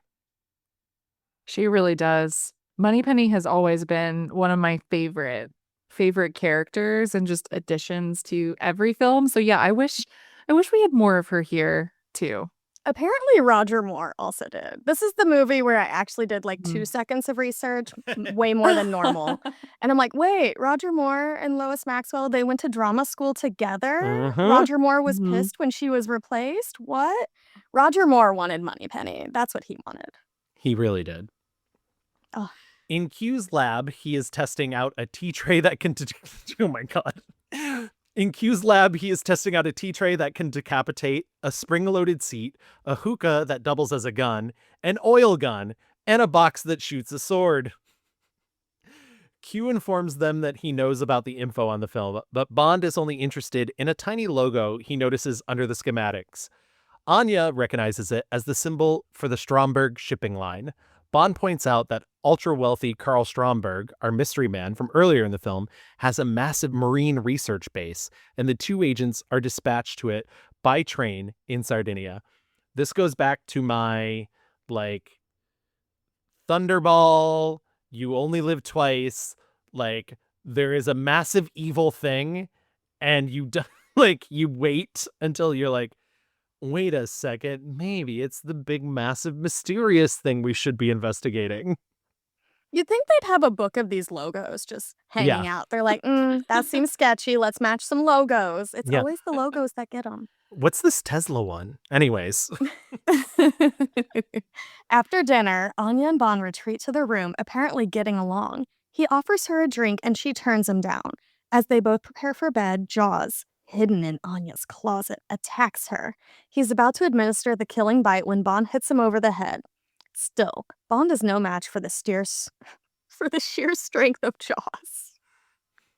I'm imagining in my head him fighting a shark, though, right now. Just in the closet. And he only gets the upper hand when he is able to break a lamp and electrocute Jaws' teeth and then kicks him through the window off the train. So fucking goofy. Unlike Teehee from Live and Let Die, this does not kill Jaws. Bond then offers Anya to sleep in his compartment with all its windows intact. She thanks him for saving her and tells him to lie down, and they make love. I think it was Barbara Bach who said, even though she filmed the scene, was there for it, Jaws, the jump scare that is Jaws in her closet still makes her react, like, anytime she's seen it. And I love that. He's one of the few, like, true elements of horror in any James Bond movie. It's an effective jump scare. It's so good. It's just like a great horror moment. And then, of course, like, that leads to them together in the train car, basically because her quarters are unusable now. It's very Hitchcock in a way, I think, too. Yeah. Like, that's what it made me think of. And just incredibly 70s. There is something about being on the move that James Bond is just like, this makes me the horniest. Yeah. He has to be attached to, a boat, a train car. Exactly. Exactly. Anya and Bond take a carriage in Sardinia to the docks to pick up Bond's newest car, a Lotus E-Spirit.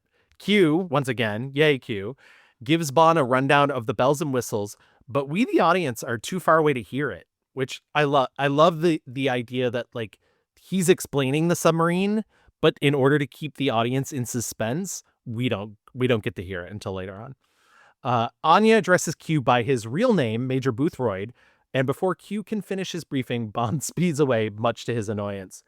I only bring up the Major Boothroyd is because the last time he was called Major Boothroyd was the last time Bond had to seduce a Russian agent, which is From Russia with Love. And that was before they started calling QQ. And I think it's a nice, like, little classic nod to just being like, oh, the Russians just are very formal. Yeah. One of my other favorite Bond films, too. It's very good. I like that one. Also, I love that Q is just like, when Bond's like, have I ever let you down? He's like, frequently or something. Yes. Q is always over it. He's over it. Good morning, Major Boothroyd. Morning, Major. Look what Q's brought for us. Isn't it nice?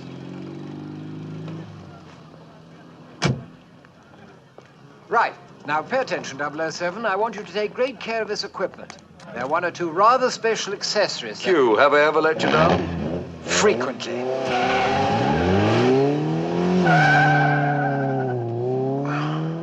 Bond and Anya check into a hotel as Mr. and Mrs. Sterling, a marine biologist and his wife/assistant.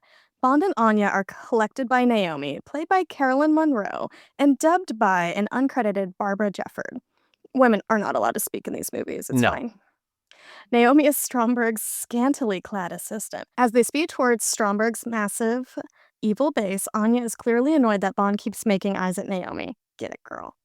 Bond heads to meet with Stromberg while Naomi is to show Anya around. Before he goes, though, Naomi warns Bond that Stromberg doesn't like to shake hands. Well, this is a very... We mentioned previously that Broccoli was friends with Howard Hughes. That's a very famous Howard Hughes thing. And so I think literally in Broccoli's brain, he just equates eccentric billionaire with the inability to shake hands. This makes sense. It's probably right. Yeah, it's true. Bond enters Stromberg's office to Chopin's Nocturne No. 8. However, looking out to the under-the-sea windows, he sees a human arm among the fishes. Casual. Stromberg tests Bond's knowledge of fish to make sure he's the marine biologist he says he is. Bond passes and Stromberg admits he's become a bit of a recluse, enjoying the sea more than people. He shows off his plans for an underwater city in the same shape as the base. He then shoos Bond away, and Bond rejoins Naomi and Anya. Stromberg then meets with Jaws, having seen through Bond's ruse. He instructs Jaws. Were they the two on the train? James Bond. And the woman is Major Masova, a Russian agent. Let them get ashore. And then kill him. I laughed so hard when he identifies the fish, uses the correct Latin name, and then says, handsome but deadly. Do you not feel the same way about every fish you see? I probably should, but You should. not about Roger Moore. He's definitely handsome but deadly. But yeah, I love the layer here. Just everything about it. Just seeing him in that space. It's just great. And it's funny. The one thing that I think Ken Adam doesn't get enough credit for too is he creates these beautiful large spaces that are almost devoid of clutter. Like they're always so big and so open, and it's like with The Man with the Golden Gun, we talked about Scaramanga's base, his solar base, and I think the thing that separates it from something that Ken Adam would have designed is there's so many controls and there's so many like little hydrogen things, and I think Ken Adam is like, no, that's superfluous. Like every villain wants just a very clean, sterile, open space, and I love that Stromberg fits that mold, except in his world, it's archways. Also, Ken Adams has come so far from having to project giant goldfish and Dr. No. Now he can have like real arms in water. Look at him. Get ready for some more goofy shit. Gavin gave me every goofy sentence. I did. A motorcycle chases them in their car, and the cycle's sidecar shooting out like a missile, but Bond is able to maneuver between two trucks, the missile blowing up the back of one and causing the cyclist to drive off a cliff, as one is. They aren't out of the woods yet, though, as a car with Jaws as a passenger picks up the chase. Jaws shoots at the car, but Bond presses a button and releases mud at them, distracting the driver and causing them to go over a cliff and land on a house. Jaws somehow also walks away from that, because this is like Looney Tunes. Yeah, indestructible. This is Looney Tunes for sure. Oh, like so funny. Finally, a helicopter picks up the chase, driven by Naomi, and firing several rounds at them. Bond starts to circle the car, but can't lose her, so he finally drives the car off a stone pier and into the water. With a press of a button, the car transforms from automobile to personal submarine, and he is able to launch a sea-to-air missile straight up at the helicopter, killing Naomi. Bond then takes the sub to spy on Stromberg, but he is beset upon by scuba frogmen with harpoon guns. Welcome back, frogmen. Finally, it's a sub-to-sub battle as a two-person sub attacks, but Anya is able to blow them up, saying she knows the design because she stole the blueprints of the car 2 years ago. She is the greatest memory. Yes. When she said that, that also made me laugh. It's like she's one-upping him here. She Yeah. knows.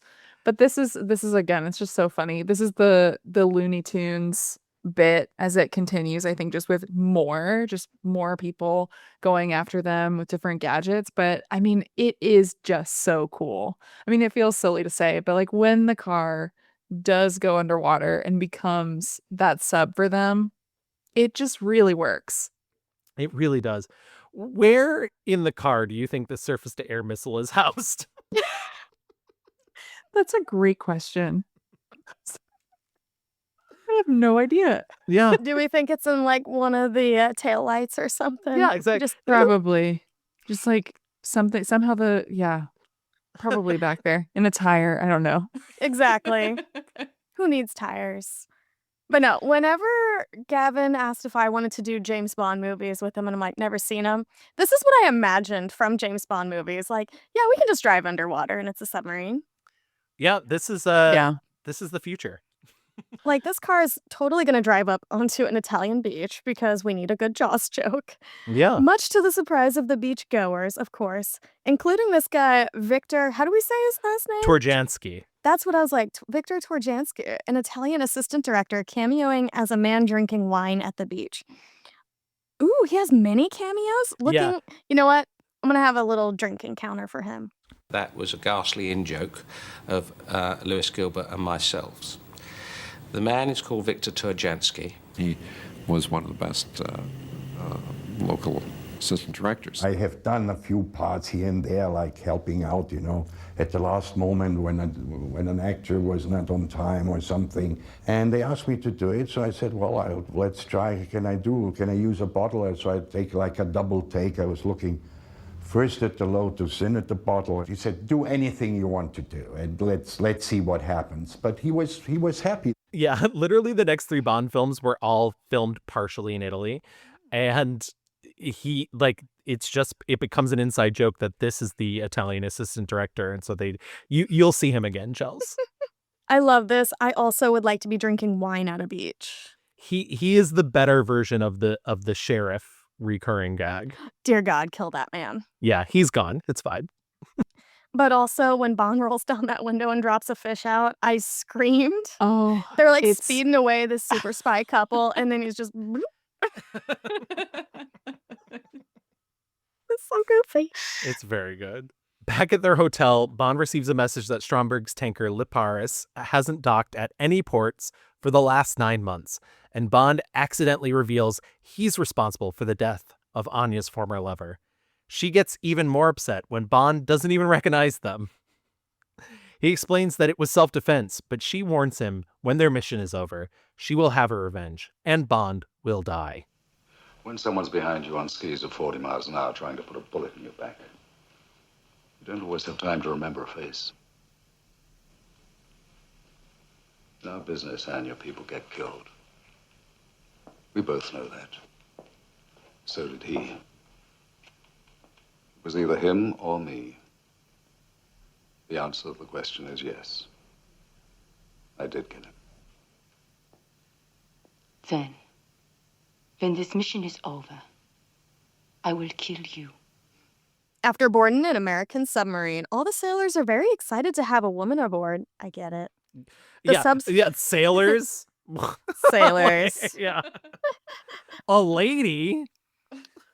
Very Channing Tatum and Hail Caesar. The sub spots Stromberg's tanker when the sub starts to lose electronics like the one in the beginning. Stromberg's tanker bears down, coming up from behind. The front splits open and swallows the submarine whole, docking it next to the other 2 missing nuclear subs. Just casual We're having more Jaws on Jaws in here. I love the revelation that this tanker is big enough to house multiple subs. And once again, this was like a 63-foot model, so it's very big. I still don't. It's a little TARDIS inside. It's a little bigger on the inside. It is very TARDIS. Mm-hmm. Yeah. Mary Poppins carpet bag here. Yep. Very Situation. that. The massive interior of the tanker is flooded with henchmen. Stromberg demands that the sailors on the sub turn themselves over or everyone inside will be killed with cyanide gas. While the sailors are offboarded, Bond and Anya are captured, and Stromberg has them brought to him. Stromberg explains that his plan is to blow up New York and Moscow with the nuclear subs, starting global destruction.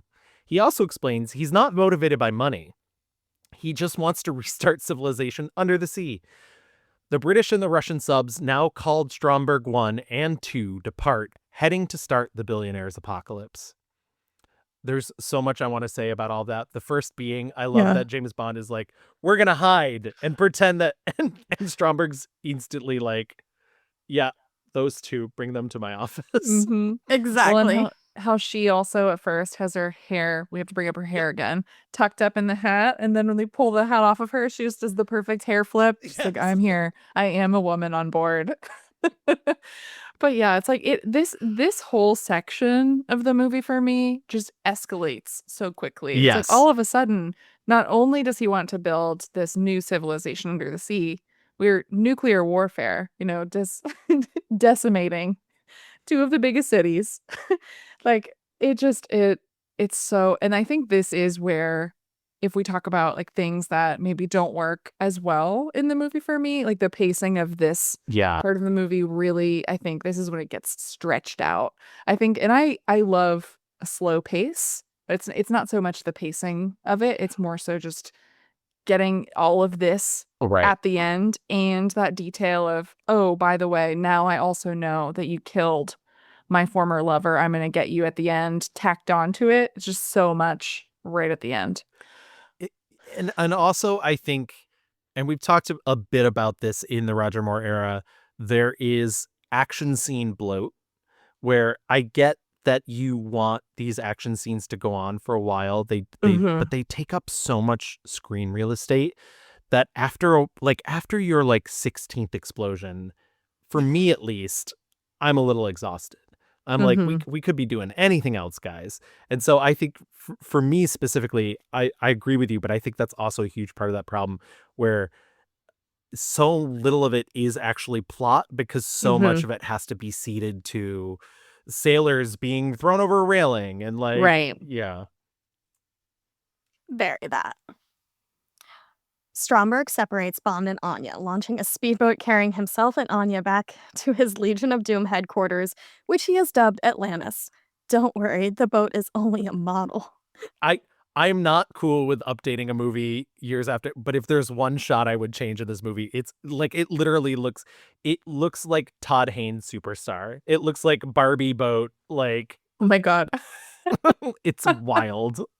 Love it. Bond fights his way free of the henchmen, killing some with a spear gun and fighting his way to where the sailors are being held. He frees them, let them be gay. And together they attempt to take back the tanker from Stromberg's soldiers. I have a sidebar here just saying, I love the bit where the young British sailor takes charge and calls for his group of men by name to back him up. That feels very musical to me. Very. Yes. I love this part too. Andrews, James, Marshal Purvis, follow me. He's like, Kenneth, Stephen, I need you. Maybe this is where it turns into like a song and dance number as we go through all the action sequences. I'm just throwing that out there. Meanwhile, at Atlantis, a sentence I've always wanted to say, Stromberg is holding Anya tied up to his underwater study. Back aboard the tanker, Bond has the sailors take apart a nuclear missile so he can use the detonator to blast their way out of the control room. However, if the sides of the detonator are touched at all by the nuclear core, it's curtains for everyone. After a tense moment, Bond gets it free, and while stealthily riding on a golden ball, he is able to blow an entrance into the control room. The sailors rush in, and Stromberg's captain tells him he's too late. Bond suggests perhaps not, if they can reprogram the two submarines to destroy each other. What follows is perhaps an unintentionally hilarious moment where Bond has to reference an instruction manual and type on a keyboard as if he has never seen a keyboard in his life. And you know what? Roger Moore hasn't. He is Yeah. 50, and this is the 70s. This reminds me of in the movie Life Size with Tyra Banks. Yes. When she has that office job and she's typing and it's just gibberish. This man has never, when he has that little instruction manual and there's like 2 minutes left at this point, you just think, how is he going to find this? How is he going to flip to the right page? It's the first time he has read a book or used a keyboard. I cannot wait for the Tyra Banks life-size clip that's going to go on Instagram for this moment. Yes. It's so funny because my brain, it's just because I'm just a tiny bit older. You're so young. My brain went to Don't Tell Mom the Babysitter's Dead with her yes. trialing. Very that. They are able to send the new coordinates to the subs, which both launch their nukes and destroy each other, forever irradiating the ocean. Take that, environment. Who needs the environment? We're all killing it at this point. This also happens in the next book, and we'll get to it when we get to Moonraker, but there's a moment where there's like a nuclear explosion at sea, and Bond literally asks M, like, is this like a concern? And he's like, well, a couple people get sick in France, and it's like, okay, crazy. M hates the French, I guess. I get it. The United States sub then blows itself free of the tanker. And Bond and what's left of the three crews work together to head to Atlantis to stop Stromberg. Get every fucking silly sentence. A beautiful sentence. The Pentagon sends word that there are orders to destroy Atlantis with their missiles on the way. Bond, worried about Anya, requests the special package that Q sent over and requests an hour to save her. I do love the back and forth negotiating of time. They grant him the time and put together a special skidoo that Q has provided. Bond makes it to Atlantis, but Stromberg is prepared. Yeah, this skidoo is wild. This little one Yeah. person. He's like, oh yeah, So the special package I requested just in case. Gotta be prepared. Bond gets into the elevator to Stromberg's special dining room, and Stromberg tries to dump Bond into his shark tank, but Bond is seen through the hospitality and enters the room, gun in hand. Stromberg teases him about his love of Anya and requests that he sit, firing a concealed spear gun hidden under the table. However, Bond jumps out of the way and then fires his gun straight down the barrel of the spear gun tube, plus 3 other bullets for good measure, finally killing Stromberg. The way it was scripted was not to have Bond seated because they knew that this was a stunt that they essentially weren't going to be able to use a stuntman for because it was going to be one take. And so they scripted it as Bond is standing so Roger Moore could jump out of the way. And Bond requested, and Moore requested, that he be seated. So when he flies out, because there's not an actual spear, but there are pyrotechnics, he could get injured. And Moore did this stunt, did it well, but was like, no, I'm going to do this, which is out of character for Moore. Moore was not the stuntman. If I like anything more than 70s movies, it's 70s era interviews with actors. And I watched a really good one with Moore from the BBC where he actually talks about how the chair went off before he left the chair and he ended up getting a little bit injured from it. And he was so self-deprecating about it too. God. We think of actors today and they're like, oh my God, I moved heaven and earth to cry in this one scene. It's like going back into all their emotions. And he's just like, no, it was dangerous. And it was a little painful, but that was 9 months ago. I'm okay now. And he fires a projectile underneath Under the the table. table, And the chair blows up. Well, unfortunately, the chair blew up before I got out of it. And that did quite a lot of damage to my rear end. That was your very own rear end, not a stand-in. It was my own rear end, and it had some nasty holes burned in it. Oh, dear. Are you sitting comfortably? At the moment, yes. Well, sort of 9 months have passed. Oh, right. It's so funny, too, because you're right. When you watch an interview with Moore, he is so self-deprecating, and it's the complete reversal of George Lazenby. And once again, I feel bad. I feel like I'm constantly shitting on George Lazenby. I do not have a problem with George Lazenby. But in our On the Majesty's Secret Service episode, I put in a clip where he's like, oh, I'm doing all my own stunts. And it's like, according to Maury, the lie detectors have proven that's a lie. And, but Roger Moore is like, no, I didn't. Why would I try and injure myself? Why would I? But then when he does do it, I think he deserves the credit. Yeah. Mm-hmm. This is why I love Roger Moore so much, because he's not super serious about any of this. Yeah. Stromberg also has a line here that I want to start using, which is, I'm not renowned for my patience. I need that on a shirt. Yes. Bond starts his search for Anya and immediately runs into Jaws, firing a shot at his face and hitting his teeth. Jaws gets the drop on Bond and is able to trick him into the shark room. Of course, there's a shark room. Bond finds a magnet control and is able to use it against Jaws, lifting him by his teeth over the tank and letting him fight the sharks instead. I loved this Looney Tunery. Yes. This is perfect. Mm-hmm. Marvel, take note. But on the reverse of that, I think the thing that like separates this from being so comical is so much of this expanse goes without music. And I think we take for granted nowadays, and this was especially true in the 70s, why I think this is rare. There's so much music in movies nowadays. Like there's not a second to breathe really when it comes to music in movies. And I love that Marvin Hamlish was like, no, let this scene speak for itself. Let's hear every punch and every hit. And yeah. Well, this feels more like it's aligned with movies like The French Connection or The Conversation, movies from that time period that did have moments of silence to let the action breathe. Yeah, absolutely. Absolutely. Also, just the fact that it's magnets on these teeth. Yes. Oh my God. Insane. It's so funny. It's so good. It's funny yet terrifying somehow. Right. Yeah. It's so good. Bond is running out of time, and the Navy fires their torpedoes at Atlantis. However, he finds Anya, and they're able to get to an emergency escape pod, which is basically a one-room bed filled with books and booze. Bond pops the champagne as Anya points her gun at him, determined for revenge. He then suggests they get naked instead, and they kiss. Unbeknownst to them, Jaws surfaces and swims away to fight another day. He's also in Jaws 2, starting the rumor now. You have to go find him, though.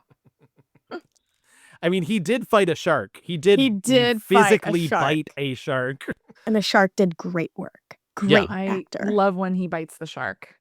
and I like that. I think it's so clever that as she's pointing the gun at him and we hear the pop, that sound, you could think it was the gun at first, but it's actually the champagne. It's just like this cheeky little bit of humor that I like. She's moved on. She doesn't care about her dead boyfriend anymore. She doesn't care. She's like, oh, I'll be here with you instead. Exactly. She's a lady with needs. Yeah. The escape pod is picked up by the Royal British Navy and Gogol M&Q, as well as several other officials catch Bond and Anya in their naked embrace. Bond makes a quip and closes the curtain and does what he does best, ends the movie by fucking in a boat. Yes. A chorus of Broadway men singing a show tune version of Nobody Does It Better plays over the end credits before Carly Simon takes back over. We are told that James Bond will return and, for your eyes only, a lie, because they are liars. Once again, Marvin Hamlish. He's like, this is a gay choir, right? Yes. Listen to them. Like, I'm not trying to be stereotypical, but they're like, that's homosexual. Nobody does it better. Nobody does it better. Makes me feel sad for the rest. It's wild. It's so wild. It really is. So goofy. It's so funny. And the fact that his final line, too, keeping the British end up, sir. And then it goes into that choir. Oh, my God. What was going on this set? Cocaine. That's yeah, cocaine. Roger Moore was having so much fun. Oh, boy. I love this one. The end of For Your Eyes. I mean, wow. The Spy Who Loved Me. Final thoughts as we round out this episode. We love to talk about the Bond women. Poor unfortunate Naomi, who gets like a scene and a half. She is technically the other Bond woman in this movie. Sure. I guess. She's a woman in this movie, and I've Sure. quickly learned that every woman in a Bond movie is a Bond girl, apparently. Yes. That is my logic now. But our main star, Agent Triple X, Anya Amasova, Barbara Bach, so good in this movie, underrated. Yes. I truly think I've seen her in other things, but I think this is the highlight of her career. She goes on to marry Ringo Starr, I believe. Yeah, they're still together. If I was her and I nailed down a rich cutie pie historical guy, I'm like, yep, I'm not working ever again. I'm not doing things. Yeah. Yeah. But she's great. She's beautiful. There's something about, like, not to objectify. There's something about her giant eyes on her, like, tiny face, and but believable as someone serious and deadly as well. Not necessarily in that final scene where she has their gun on James Bond. You kind of know that she's, like, not gonna, I mean, it's the end of the movie, you know she's not gonna kill him anyways. But earlier in the movie, when she finds out that Bond is responsible for the death of her lover, I think she plays that scene really strong, where she's just like, yeah, you're fucking dead, dude. Yeah. She has, I think, too, just like that look of the time where she could have been in Yes. Charlie's Angels, that kind of feathery hair. Her makeup is perfect. I think you're right about her eyes, and I know we'll talk about the costumes a little bit, but I love all of her fashion. She's so like Yes. believable, just walking around in those wedges and heels. Just I know it's a silly thing of the Bond universe, but I just love it. And I think what I like about her character too is how she is set up in a way where she has these little details about her that mirror Bond, which Yeah. is really cool. Like just we talked about the drinks, I think her code name, like Triple X and Yeah. 007, all like her weapons that she uses. I don't know. I think that the way that she uses her jewelry as a weapon too, I think is really, really cool. Like how he uses the watch. So I like these little details too. And I think she plays with them very well. It reminded me though, based on my mixed reviews episodes, I do wish that Faye Dunaway Yes. was a Bond girl. Yeah. Oh my God. Can you imagine the screen presence alone? The screen Like, presence. Yeah. She would have totally dwarfed Bond. I think Yeah. that's the thing. Yeah. Good thing she wasn't in George Lazenby's because he wouldn't be able to handle that. Right. No, not she at would all. have she would have eaten more up. I mean, so I George mean- Lazenby would be literally dead. The Just in terms of her costuming too, real quick, thinking about, she gets to wear a lot of really beautiful dresses. There's the really beautiful, like, black and silver number that she wears at the club and whatnot. But I think my favorite outfit of hers, just because it kind of shows her strength as well, is when they are pretending to be the marine biologists when they go visit Atlantis for the first time. And Moore's in this, like, navy jacket and white pants, but she's also in a white pantsuit with a white coat and, like, a white, like, it's not a toque, but it is like just a hat. And she looks so good and so, like, I'm fucking here for business. Like, Yeah. yeah, it's It's that like great. cream and brown Yes. together, Yeah. like in Italy. Oh, it's perfect. See, Yeah. Sophia, you could rock that outfit. You really Yeah. could. I want to. After watching this, I was like, I need that. I have pants like that with the little like wide leg flare at the bottom. Now I just need the jacket. You need more moments in your life for a, like, don't fuck with me, fellas moment. Yeah, Yes. and in Sardinia, like And that's in where I need to be Sardinia. doing that. Yes. In terms of our villains, Kurt Jurgens, fine as Stromberg. I wish he was given more to do, but also this movie is really where, I mean, we've had so many memorable henchmen, but this is really the movie where it's like Jaws is kind of the main villain. And it's Stromberg's plan, but Jaws is the one we're constantly afraid of, is like lurking around the corner, because they do such a good job in making him this boogeyman, which they will completely undo in Moonraker. Spoiler alert for you, Chels. But so I mean, Carl Stromberg, great. Kurt Jurgens, fine in that role, but I think Jaws is really where it's at, honestly. Do we think Spielberg had a sense of humor about them naming him Jaws? I would hope so. I mean, I hope so. I hope so. I You don't. never I know don't with know at the him. time though. I don't know at Yeah. the time. He In was his very 20s, I don't deeply know. serious. Yeah, Yes. he's very sincere and serious. So it might have been Yeah. tough for him early in his career. Yeah.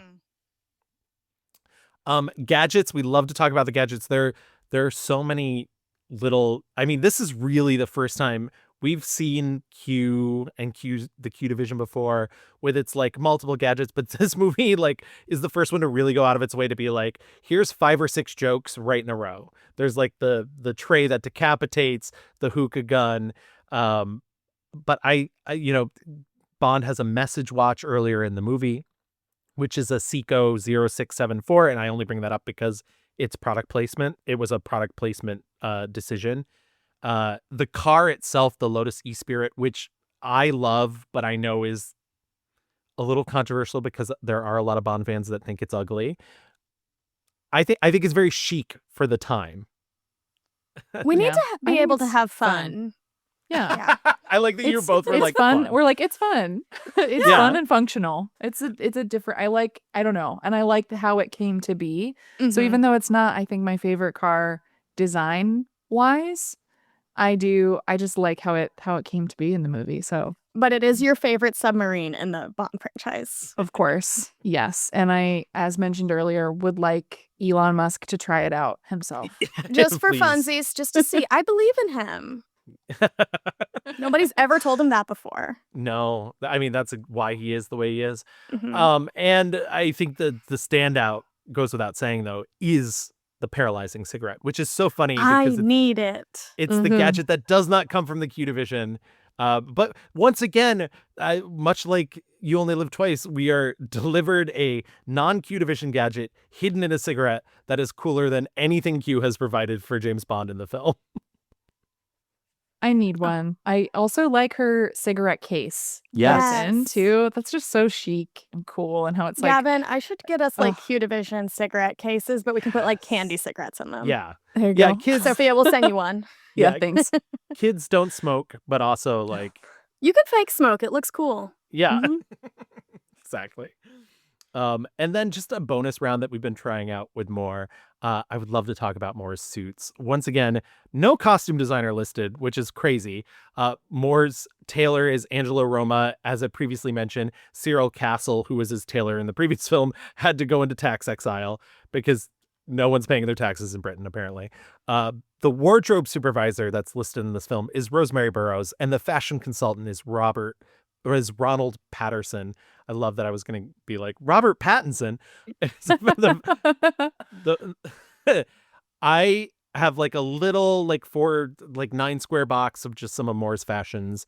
Do either of you have a favorite of his? I know what mine is. Sophia, how many would you smash? 9. All 9. All 9. No, I think my favorite though, I think he looks really, I mean, I mentioned the ski suit, which I just think is a great opening detail. It's very good. Yeah. But I think my favorite is when he gets to the hotel and he's in that tan suit. I think he Yeah. looks really good in like a tan or brown, like that kind of linen or a khaki kind of Yeah. jacket. That's what I I was really thinking like that him too. in. Yeah. It's the eyes. His eyes just pull the Mhm. whole look together. But he looks good in them all. Like it He really tux, does. any kind of jacket. Yeah. He might be the best tuxedoed Bond so far. I think that's correct. My only complaint about the and we kind of mentioned it in the last episode, it's just 70s. The bow ties are huge and we don't need that. So big. Yeah. My favorite actually is when he's in the Navy outfit at the end of the movie. He wears a Navy he does yeah. look like so hot. yeah, he wears a more classic Navy uniform earlier in the film. It looks fine. But the one at the end where it's like like big shoulder pads really cinched in the waist, like The higher neck too. Yeah. higher neck. Mhm. Yeah, he just looks so classy. Also, I'm just looking at the bottom middle picture where he's just in like all this black, and I'm Yeah. like, what a man. Yeah. He is. Once again, and part of it is just that like Sean Connery wasn't willing to try anything, and they weren't willing to try anything with him. And so it was like the same 5 suits over and over again, except for when they were like, throw on a kimono, you're Asian. But yeah, like, so I'm happy that with Moore, it is a more fashionable thing to like throw him in all these different outfits. Yeah. All right. I think that wraps us up for The Spy Who Loved Me. Sophia, thank you so much for joining us. Please tell our agents in the audience where they can find you online. Well, thank you both so much for having me. This was so much fun talking about one of my favorite movies. I think, definitely one of my favorite Bond movies for sure. And I've never talked about this one or really any Bond film, I don't think, on a podcast. So this is fun. You have to come back. You have to. Anytime. I'll find a fake Bond film for you. I'm finding so many now. You've been such a goddamn delight to have on. I love talking to you. So. Thank you so much. Well, you can find my podcast, Oscar Wilde, wherever you listen to podcasts. We have plenty of upcoming episodes on this award season in the fall, heading into fall. All the best movies come out, I think, in the fall and winter usually. So lots of good stuff coming. And then you can find festival coverage and more reviews at Awards Watch. Amazing. Thank you so much. Seriously, I don't want to give you back to the analysis division. You're going to have to stay here in Q Division with us forever. Forever. I love Q Division. I'll stay. Perfect. Everyone go check out the fun Oscars episode they did for Awards, where you guys did all your little Oscars from the last 5 years. Go check that out. Oh my gosh. So exciting. Yes. And I didn't mention my handles, but yeah, you can find us on socials at Oscar Wilde Pod, and then just personals. I'm on Blue Sky now. Pretty much trying to stay away from X/Twitter. But you can find me there at Sophia Sim, and same Letterboxd handle. So you can find all my watches there and lots of fun lists. Wonderful. Thank you so much. And with that, it's case closed on The Spy Who Loved Me. Thank you for listening to the Q Division. If you'd like to listen to our previous episodes, we are available wherever you listen to podcasts. Please make sure to rate and review our show while you're there. You can also find us on Blue Sky and Instagram at QDivision on both. Or you can email us at qdivisionpod@gmail.com. We've not received a single missive yet, a single letter, anything, a secret typed up thing. Please type like you're Roger Moore seeing a keyboard for the first time. Send us a note. Love it. And with that, Chels, remind the agents where they can find you. I'm Chels725 on the Blue Sky, the Serialized, the Letterboxd, and I'm obviously here, and a rewatch pod. We do all kinds of television, chaotic things. And then I've had so many guest appearances I have to shout out. I've been on Sophia's podcast. Everyone go listen to those old, fantasy awards drafts. They're fun. And chaos. I made sure of it. But also Fear Coded, I was on for Whatever Happened to Baby Jane. Gimmicks, I did Marlena's Devil Possession, which was the funniest thing I've ever done. And then Screonk, where I talked about Shin Godzilla, which I will have seen in a theater again once this drops. It's back in August. And then, of course, me and Sophia's friend Kevin. I've been on so many episodes of And the Runner-Up Is, as has Sophia, but everyone go check it out. The 1930-31 episode, 1977, which is when this Bond movie came out. Did not talk about it at all because I hadn't seen a Bond yet. And then 2015, plus so many bonus episodes. And he has a brand new Glenn Close podcast, which will not be brand new when this episode comes out. The World According to Glenn. Yes, but I recommend people go check it out. It is a lot of fun. And as for me, my declassified account is it's Gavin. That's SHHITSGAVIN on Blue Sky. And you can find more of me, if that's your deal, on Instagram at @GavinMev. You can also find my other long-running film podcasts at The Mixed Reviews on any podcast platform, co-hosted by my good friend Louis Rendon. To find more information about The Mixed Reviews, please visit glitterjaw.com/mix-reviews. And until next time, agents, we hope we have left you shaken, not stirred.